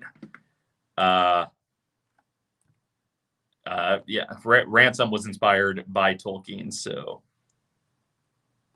it is foolish to petition me more than once without good cause, Withwindle declares. Sure.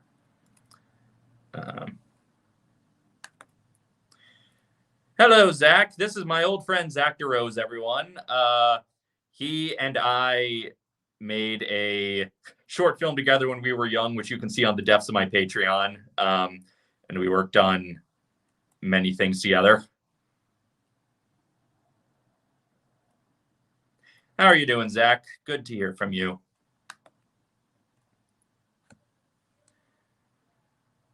I am going west to somewhere, to a name I've already forgotten. How do I get out of here? Or am I going west within this underground lake?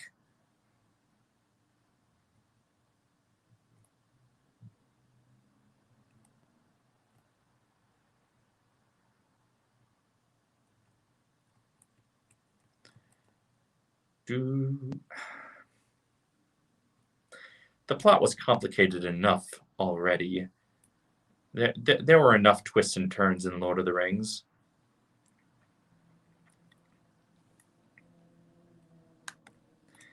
Hello, Zach's family.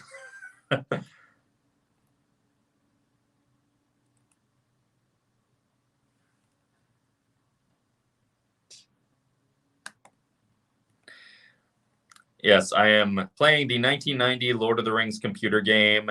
It's confusing.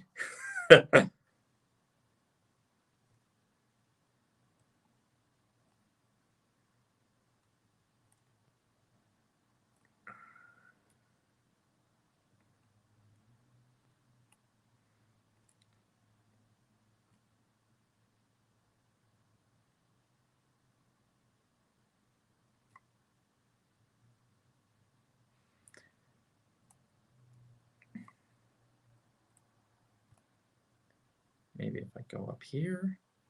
No. Down here. No. Anywhere. Maybe I have to go back to the lake and do jump.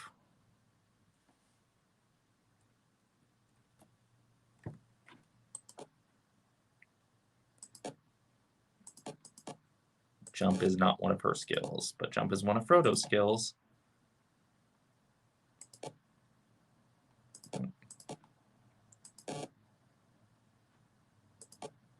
Nope, that wasn't it.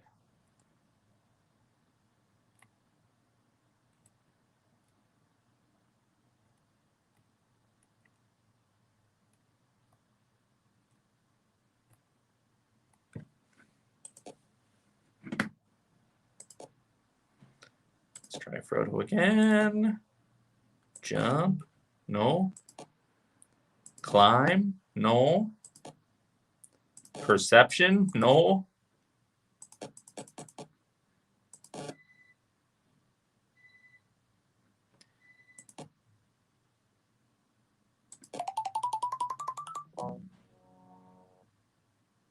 No.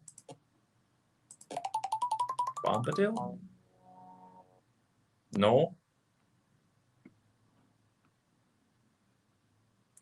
Okay. Okay. Well, I hate to do this, but it's time to check the random person on the internet who seems to know how this game works.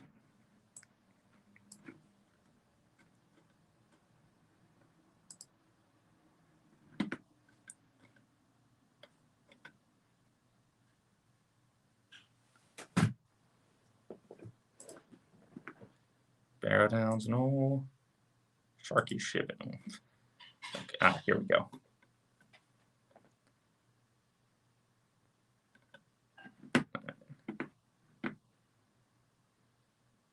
There's a spider sword.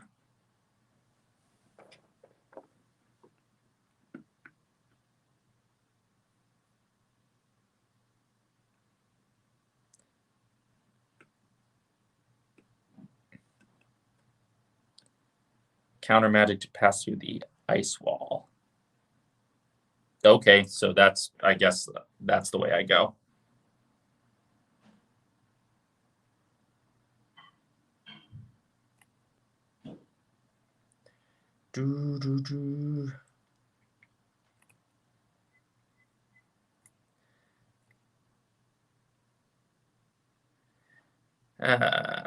Well, we sure are having a lot of fun wandering around Middle-earth at random.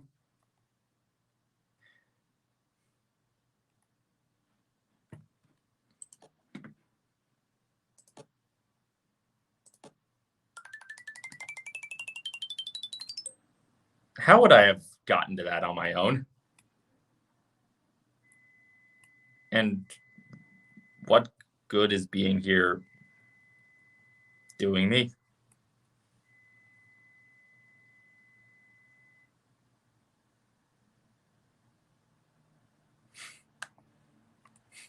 I mean, yeah.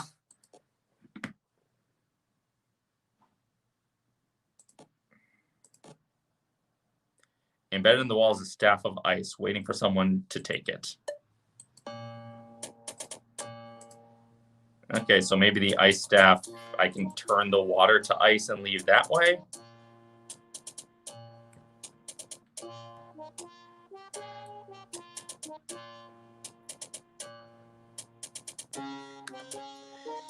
Yeah, you know, I'm a patient guy, but I only have so much patience. And, you know,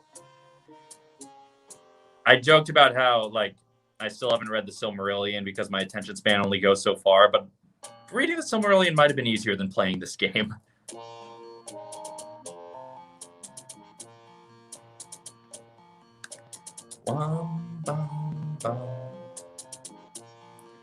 Okay, ice staff.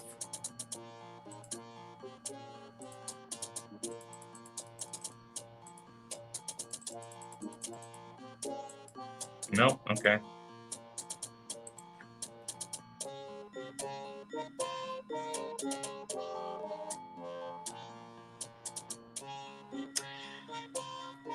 If nothing else, it's still wonderful to see the pony just following me around.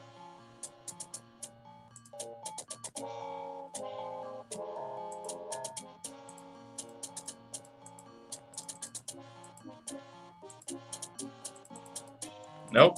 Okay. Time to check the strategy guide again.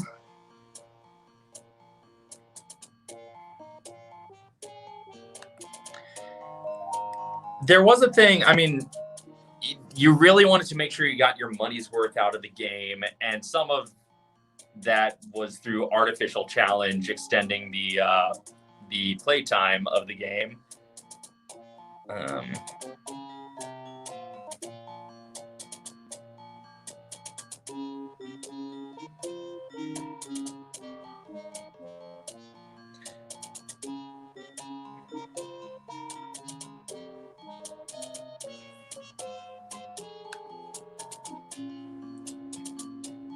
Just give me the walkthrough.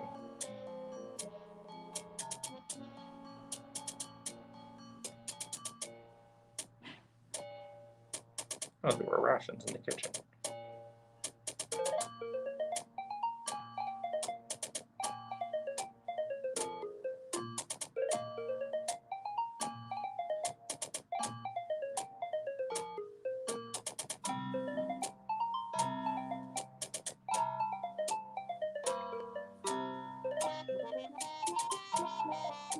Okay, but how do I get out of where I am? This is what I'm not understanding.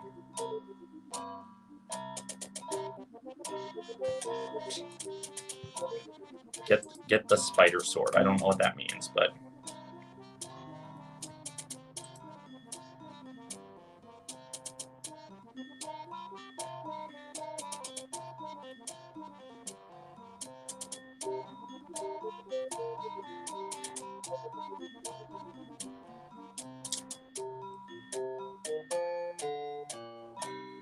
there's something here you might use.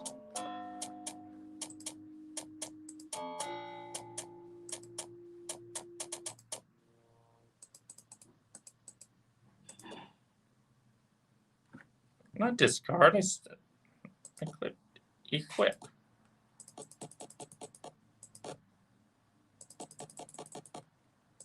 Okay, but still don't know how I get out of here.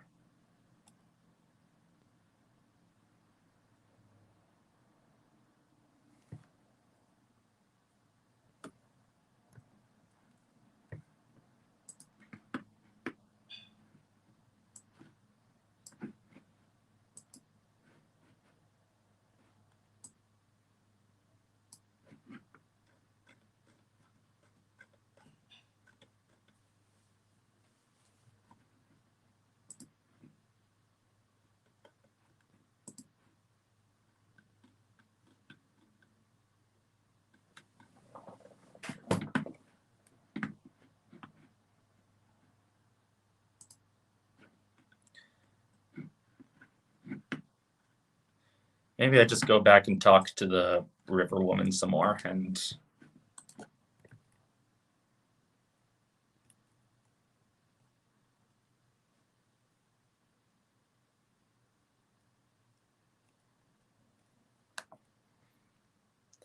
Yeah, it's fun to see these sort of in-between relics where it's not just like any of the movie versions. It's its own design for everything, its own choice in what to adapt. And it's honestly been very,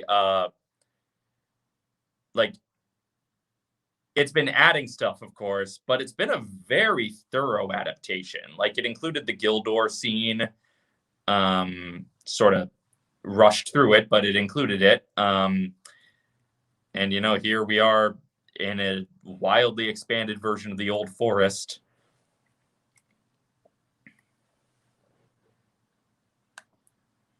Yeah, seeing those early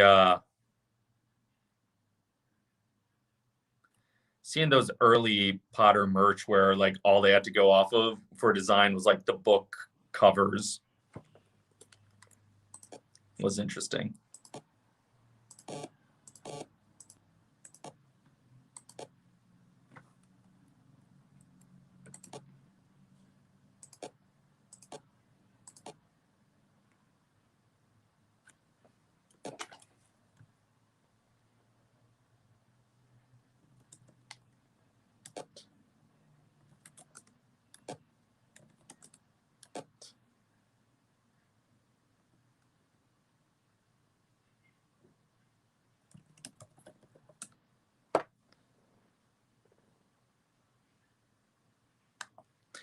She is my daughter, born in the current of the stream. Foam is her skin and the sun shines in her hair. Were daisies the flowers I was getting? Or lilies? Most precious of flowers, beloved by Goldberry. I keep them to myself. Who were you telling us to find? Go west to...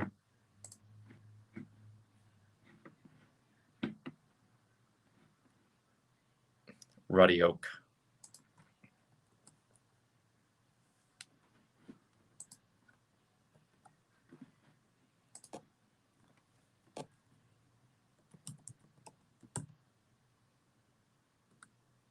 My own counsel I keep on this matter. Do not question me further on this. How do I get out?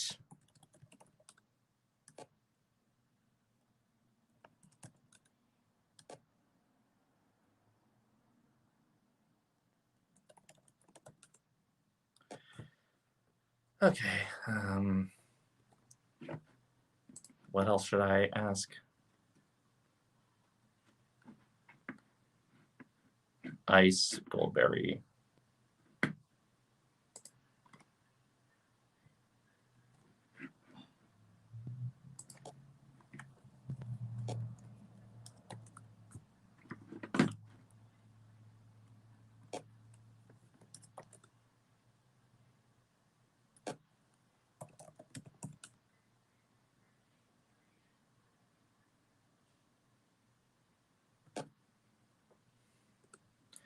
Okay. I am clearly overthinking this. Like, surely there is a simple way out of here that I'm just, like, because the hint guides are not helping me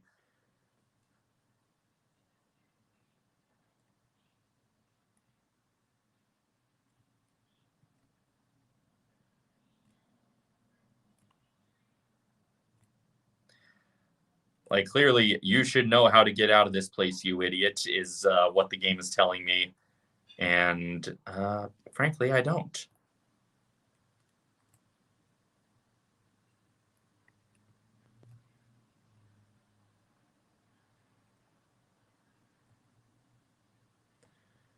All right.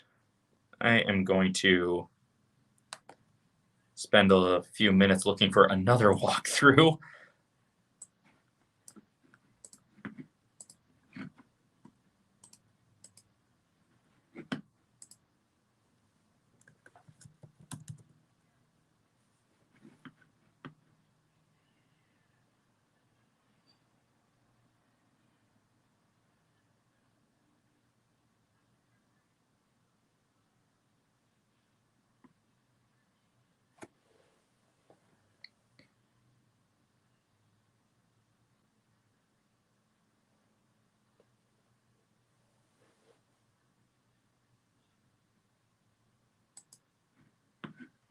Okay.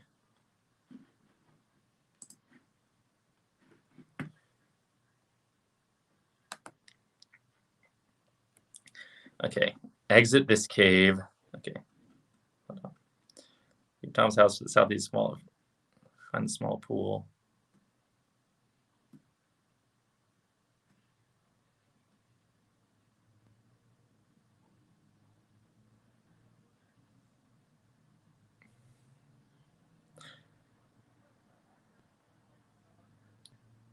So I was supposed to enter through a different way, and then I would know my way out.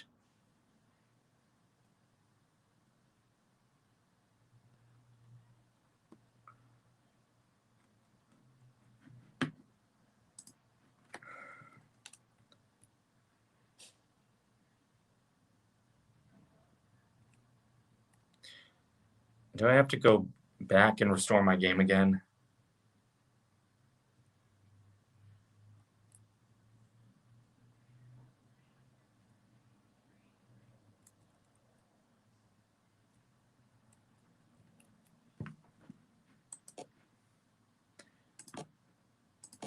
Can I climb out of here?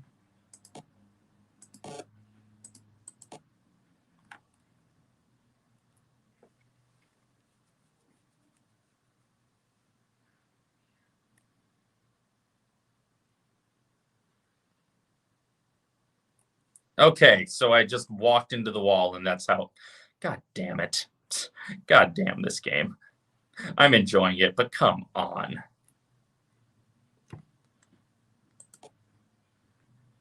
Queer place for a red oak tree. Find something that you can use.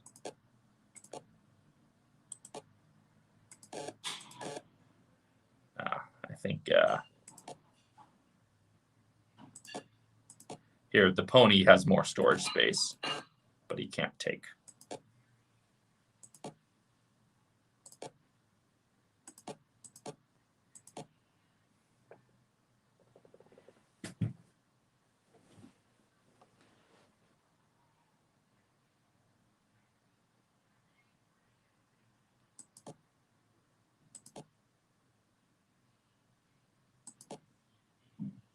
Here, the pony can carry all of the stuff.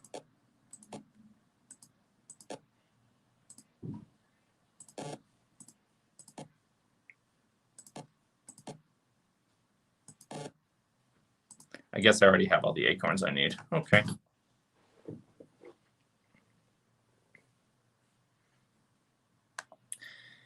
See, it's funny because one of the few Lucas changes I like is on the DVD edition when they added Ian McDiarmid to Empire, just because I like Ian McDiarmid as Palpatine more than I like the fake Palpatine they originally had in Empire.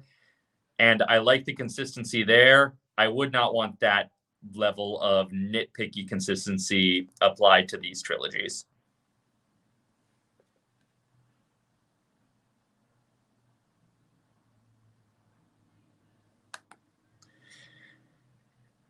Yeah, it's like no disrespect to Andy Serkis, who definitely was essential to the creation of Gollum, but animators also did work around what he gave them. And yeah, the animators deserve credit. Oh, wait, wasn't I figuring out that I need to go under the river? Or wasn't I?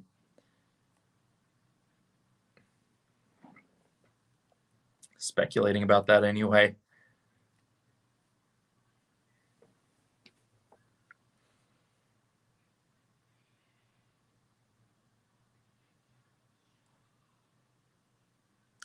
All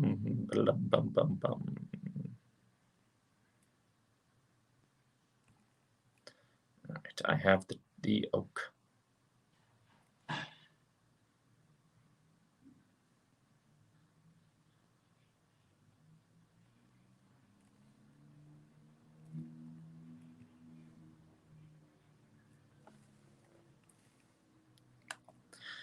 Well, with Force Awakens, they were specifically trying to distance themselves from everybody's criticisms of the prequels because they didn't realize that we were getting to the point where people would be nostalgic for the prequels and claim that the prequels were the better trilogy.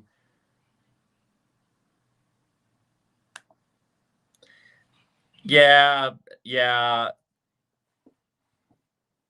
As much as it's fun to think of like a single auteur's vision driving a movie, movies are inherently collaborative, and they should be seen as such.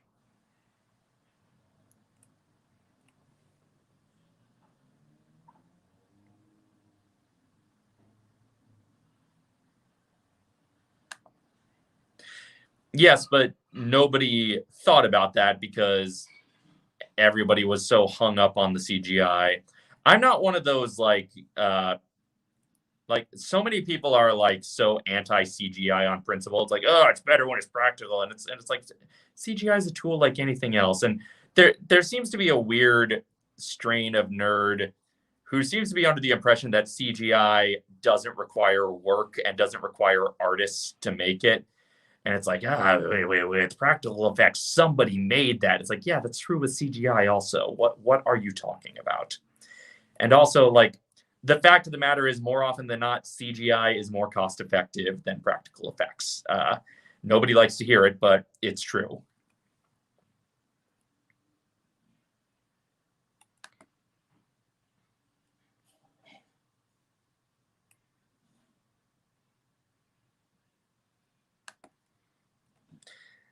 And it's like,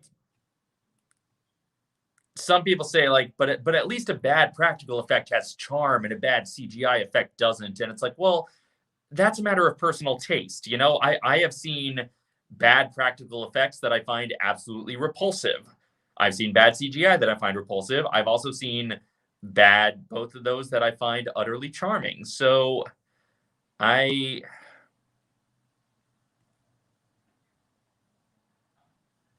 it's like painting in broad brushes is rarely effective.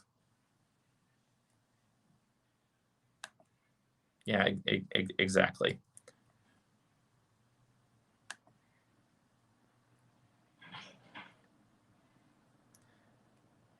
More ruins. Everything looks just like the ruins of the ruins.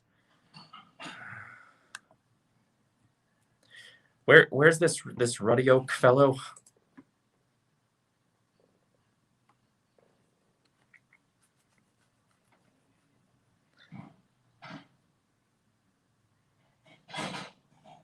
I'll just see ruddy oak.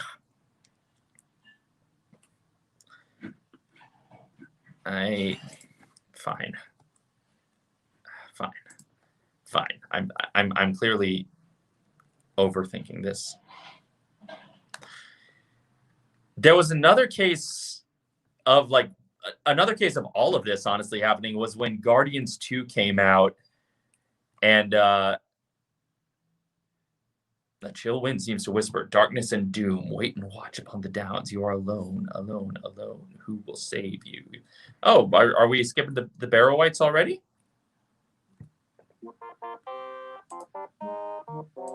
Okay, I want to see what our Barrow-wight looks like. before I call for Bombadil. Okay, that looks cooler than this weird jester that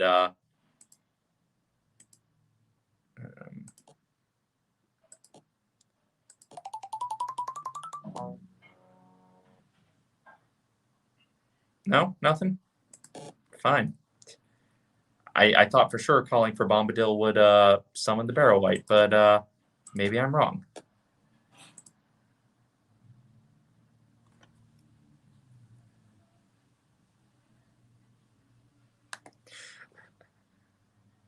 Yes, I will circle back around to this point after I die in this game.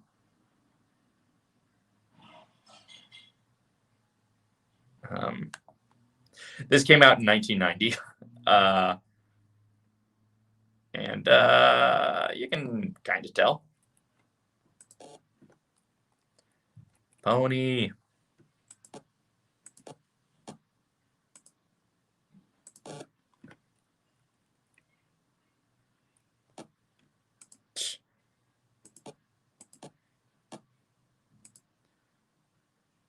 Maybe if everybody calls for Bombadil.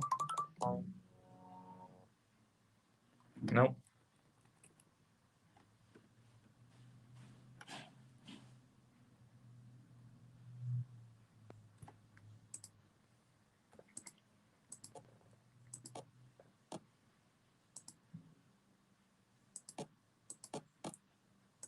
Pony does no damage against the Barrow Wight.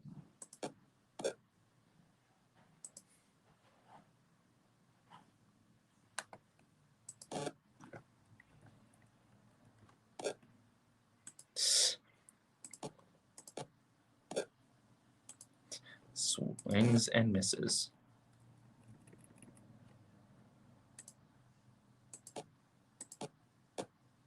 Does no damage. 3 points of damage. Misses. 7 points of damage.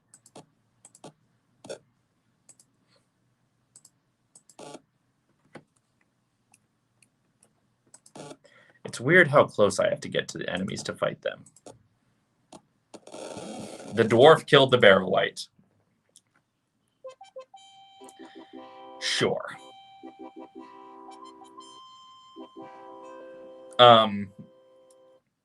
So yeah, when Guardians 2 came out,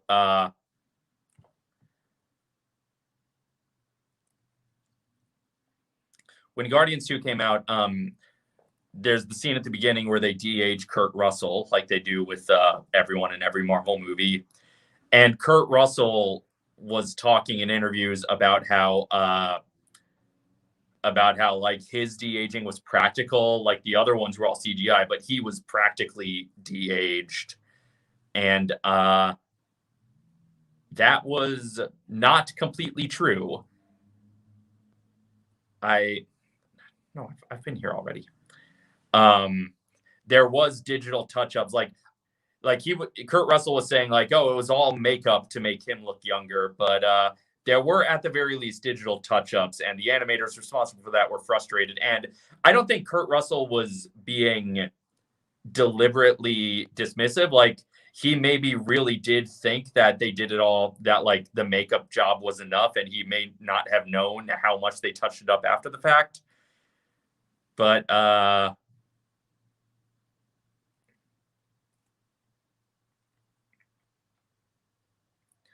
yeah, that was a point of contention, and people, the anti-CGI people were really hopping on. Oh wow, look how good the practical de-aging was compared to the weird, Tron Legacy de-aging.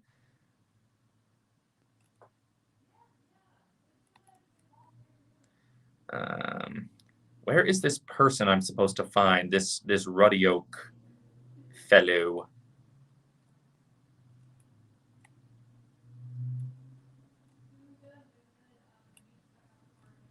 I am. This is east. The ghost said west. The ghost said go west. I'm trying to go west, but all I found is a Barrow Wight.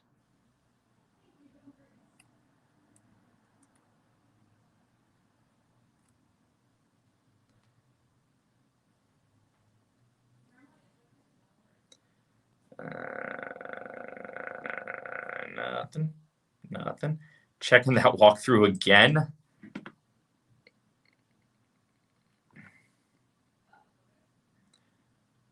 Walk above the wall where you find an oak tree.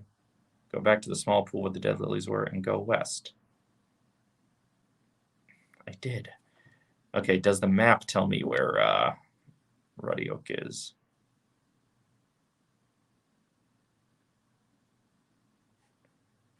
Three. Okay, so he's like west of Bombadil's house. Okay. Okay. Okay. Okay.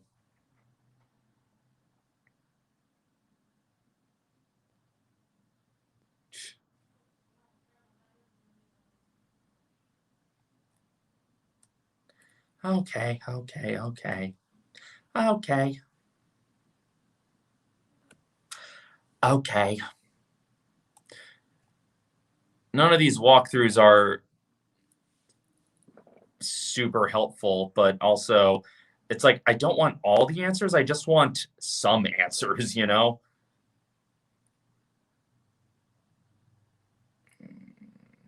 Let me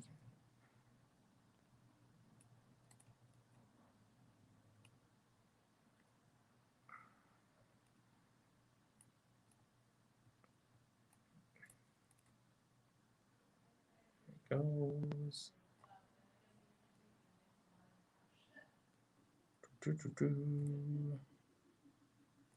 Ah, that must be Ruddy Oak.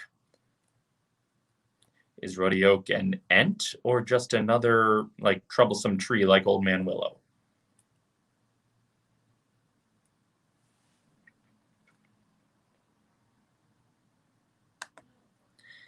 Yes,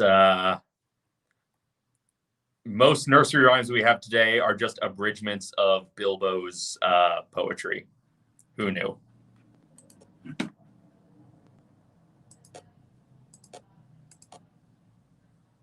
Greetings, rootless ones. Unless you are swift as a stream, this is not a safe space for one such as you.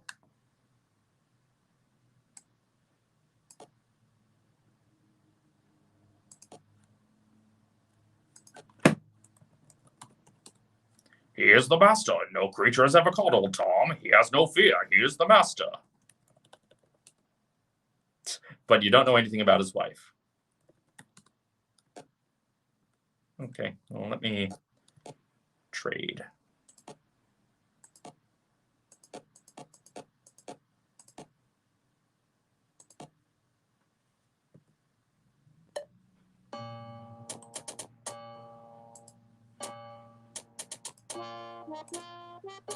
Did I recruit Ruddy Oak? Yep. Now I got a walking tree with me. At least it's a new sprite.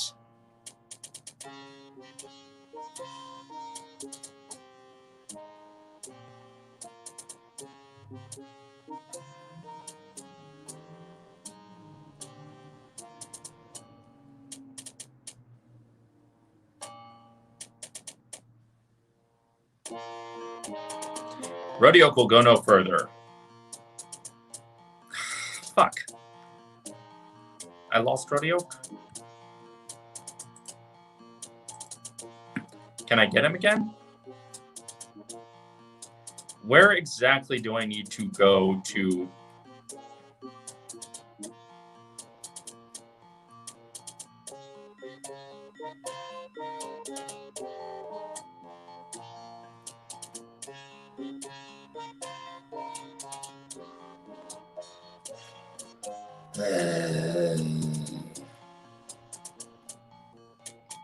Okay, so I guess I need to stay a little more northwardly to keep Ruddy Oak.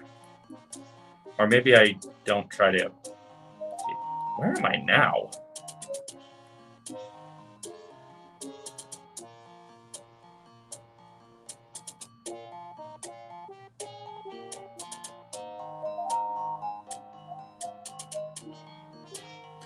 Okay, can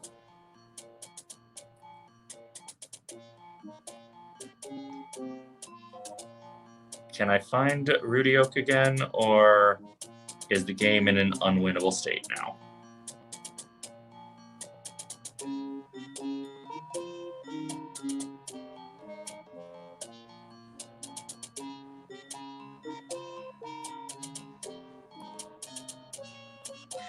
Yeah, I think the game is currently unwinnable. So, or maybe I can just ignore and leave Goldberry to die, but I don't want to do that. So do I got to go through all this again?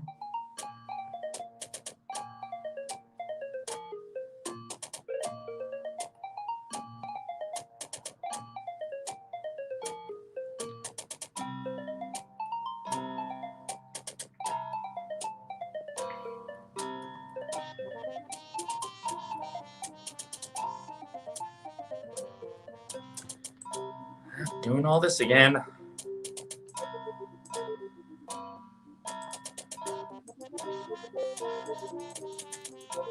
Put the spider sword. And give some of this stuff to the pony.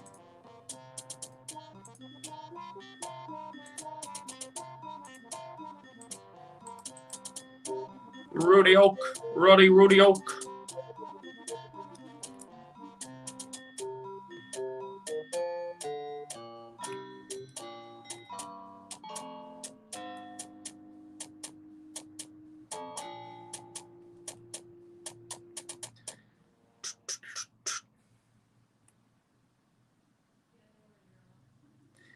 This game has a lot of fun in it and a lot of tedium, which I guess makes it a pretty accurate Tolkien adaptation.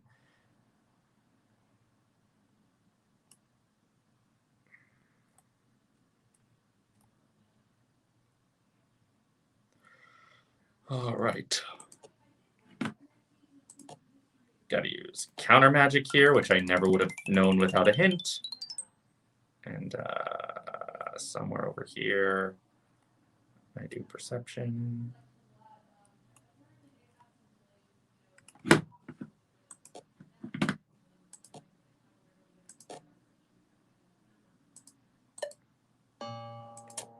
Take Ice Staff, because that might be useful some way.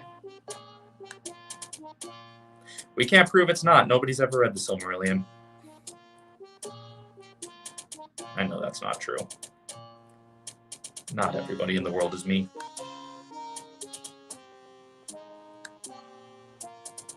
So maybe I have to ask Rudy Oak. Okay. And then show token.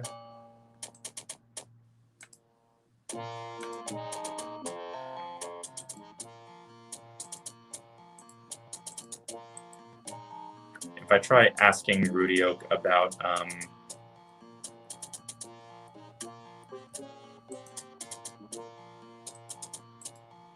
Withywindle.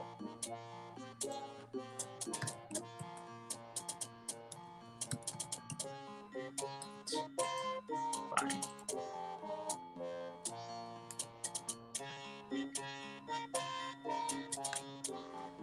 Huh. I do not know what's going on with that. I don't know if that's a glitch on Patreon's end or on my end, but when I'm done streaming, I will see if I've got anything wrong. That will make that, I'll make sure I didn't accidentally put you on a block list or anything. I did know about this. I haven't like read it myself, but that's another like, I don't know if it counts as a Tolkien parody or just a Tolkien like reimagining or deconstruction, but that is worth exploring in a future Tolkien adaptation month, I think.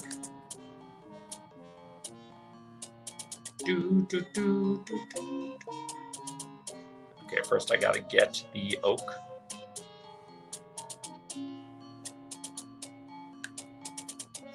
If I blocked you, it was entirely by accident, and I apologize, and I will look into that.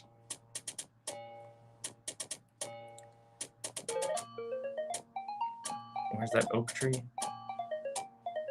Where's that red oak?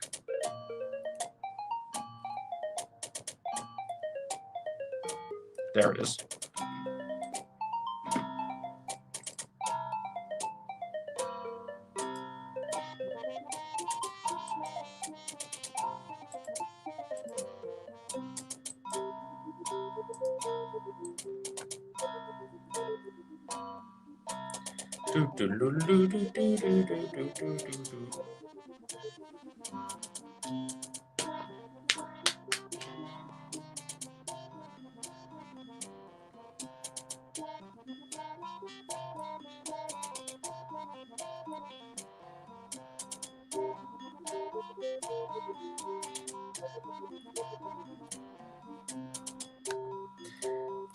I think it might automatically be doing them for me, but also the random number generator that it's using for dice to determine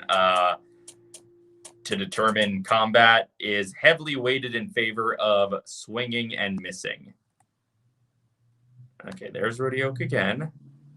I'm going to save the game now.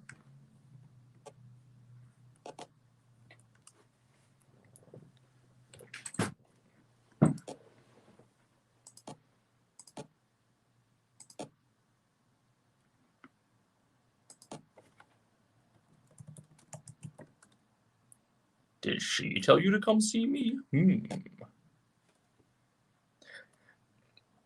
I have a feeling when we get to the Two Towers game that Interplay also made, I have a feeling that this will also be Treebeard's character art.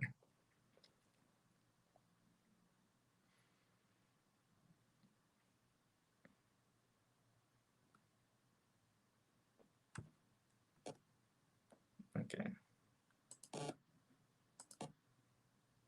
Let me, once again, trade to Ruddy Oak, Red Acorn, yes. And now I just will stay in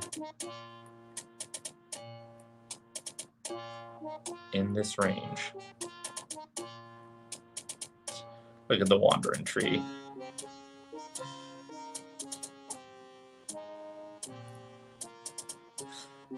Maybe I'm supposed to ask him about the Springstone.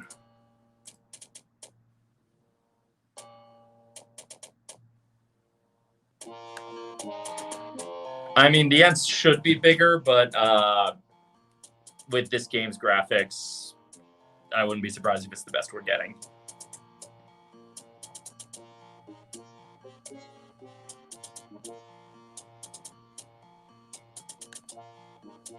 Well, I mean, that was more accurate to the text. They just really wanted to make sure Frodo had agency in Gollum's defeat in the movie proper.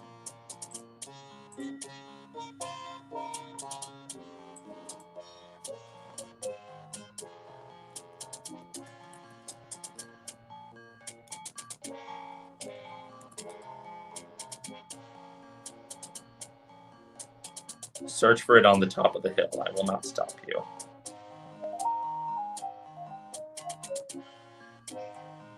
Okay, so let me just go get the Springstone myself, I guess.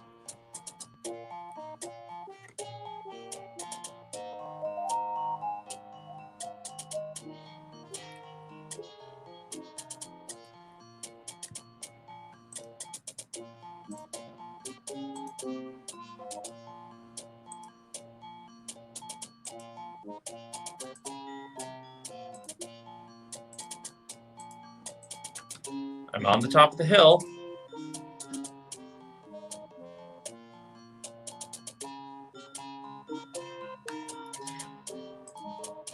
Yeah, that is something I kind of like about that moment, is that it is very much part of the corruption, and it's like the evil of the wing, the evil of the ring sort of undoing itself.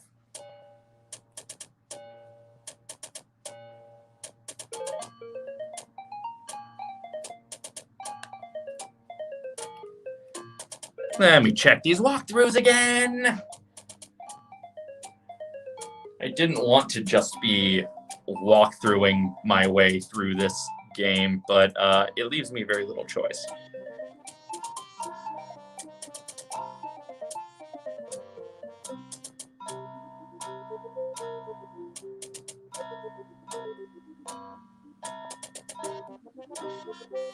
Use the shovel. I don't have a shovel. I was supposed to get a shovel at some point.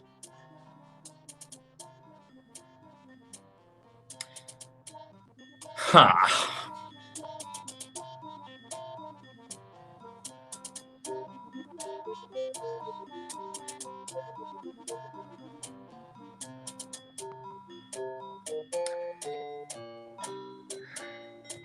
Well, at some point I should have had a shovel, apparently.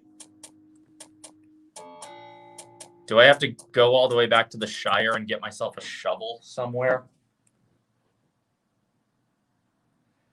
Okay, well, as long as Ruddy Oak is still just chilling there. Maybe if I recruit Ruddy Oak and only go straight south, he will help me. But if this doesn't work, then I think it's time to call it a night soon.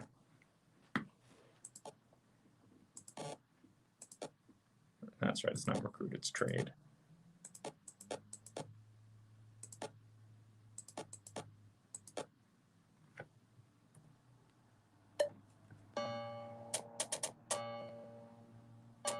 I like his little shimmy.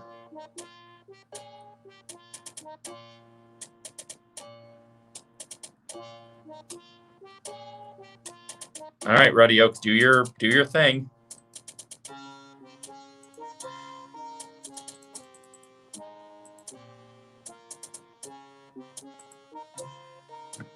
No skills.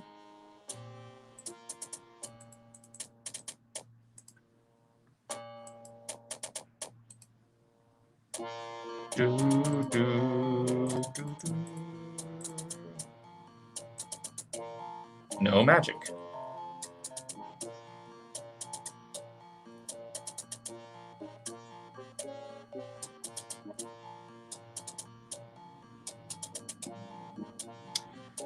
Well, I do not feel like tediously looking for a shovel right now. So, I think that is as good a time as any to call it a night on this game.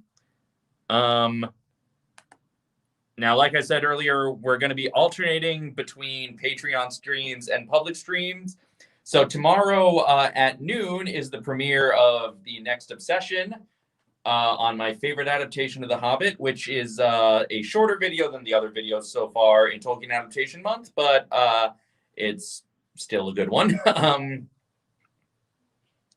And then after that, sometime tomorrow afternoon or evening, I will be doing a Patreon stream of another Tolkien game, one which may have been mentioned in the chat earlier tonight. Who can say?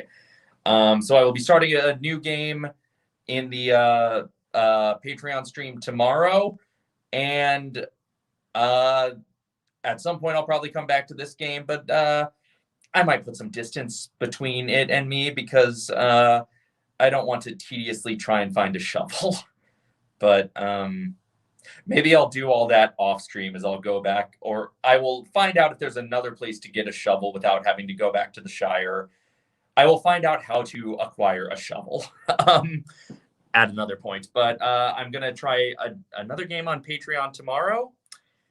And thank you all for joining us. I will get to some final Q&A questions here before we sign off.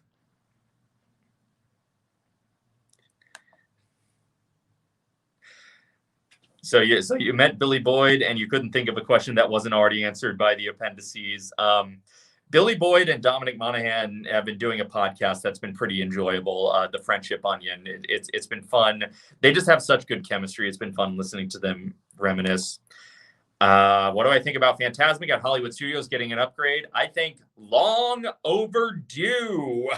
It's about time.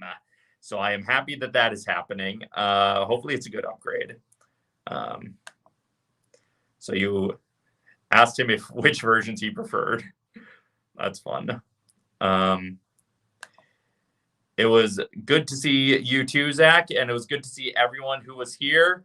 Yeah, hopefully tomorrow I will be playing a different game on Patreon, and then there's another game I wish to play on stream at another point, but At some point, we'll come back to Interplay's Lord of the Rings games just once I figure out where Shovel is. But thank you all for joining. Please join us for the premiere of the video at noon Pacific tomorrow. And until next time, well, yes, of course, and that's when the answer is always a wizard did it. But yes, thank you all for joining us. And until next time, this is Dave signing off.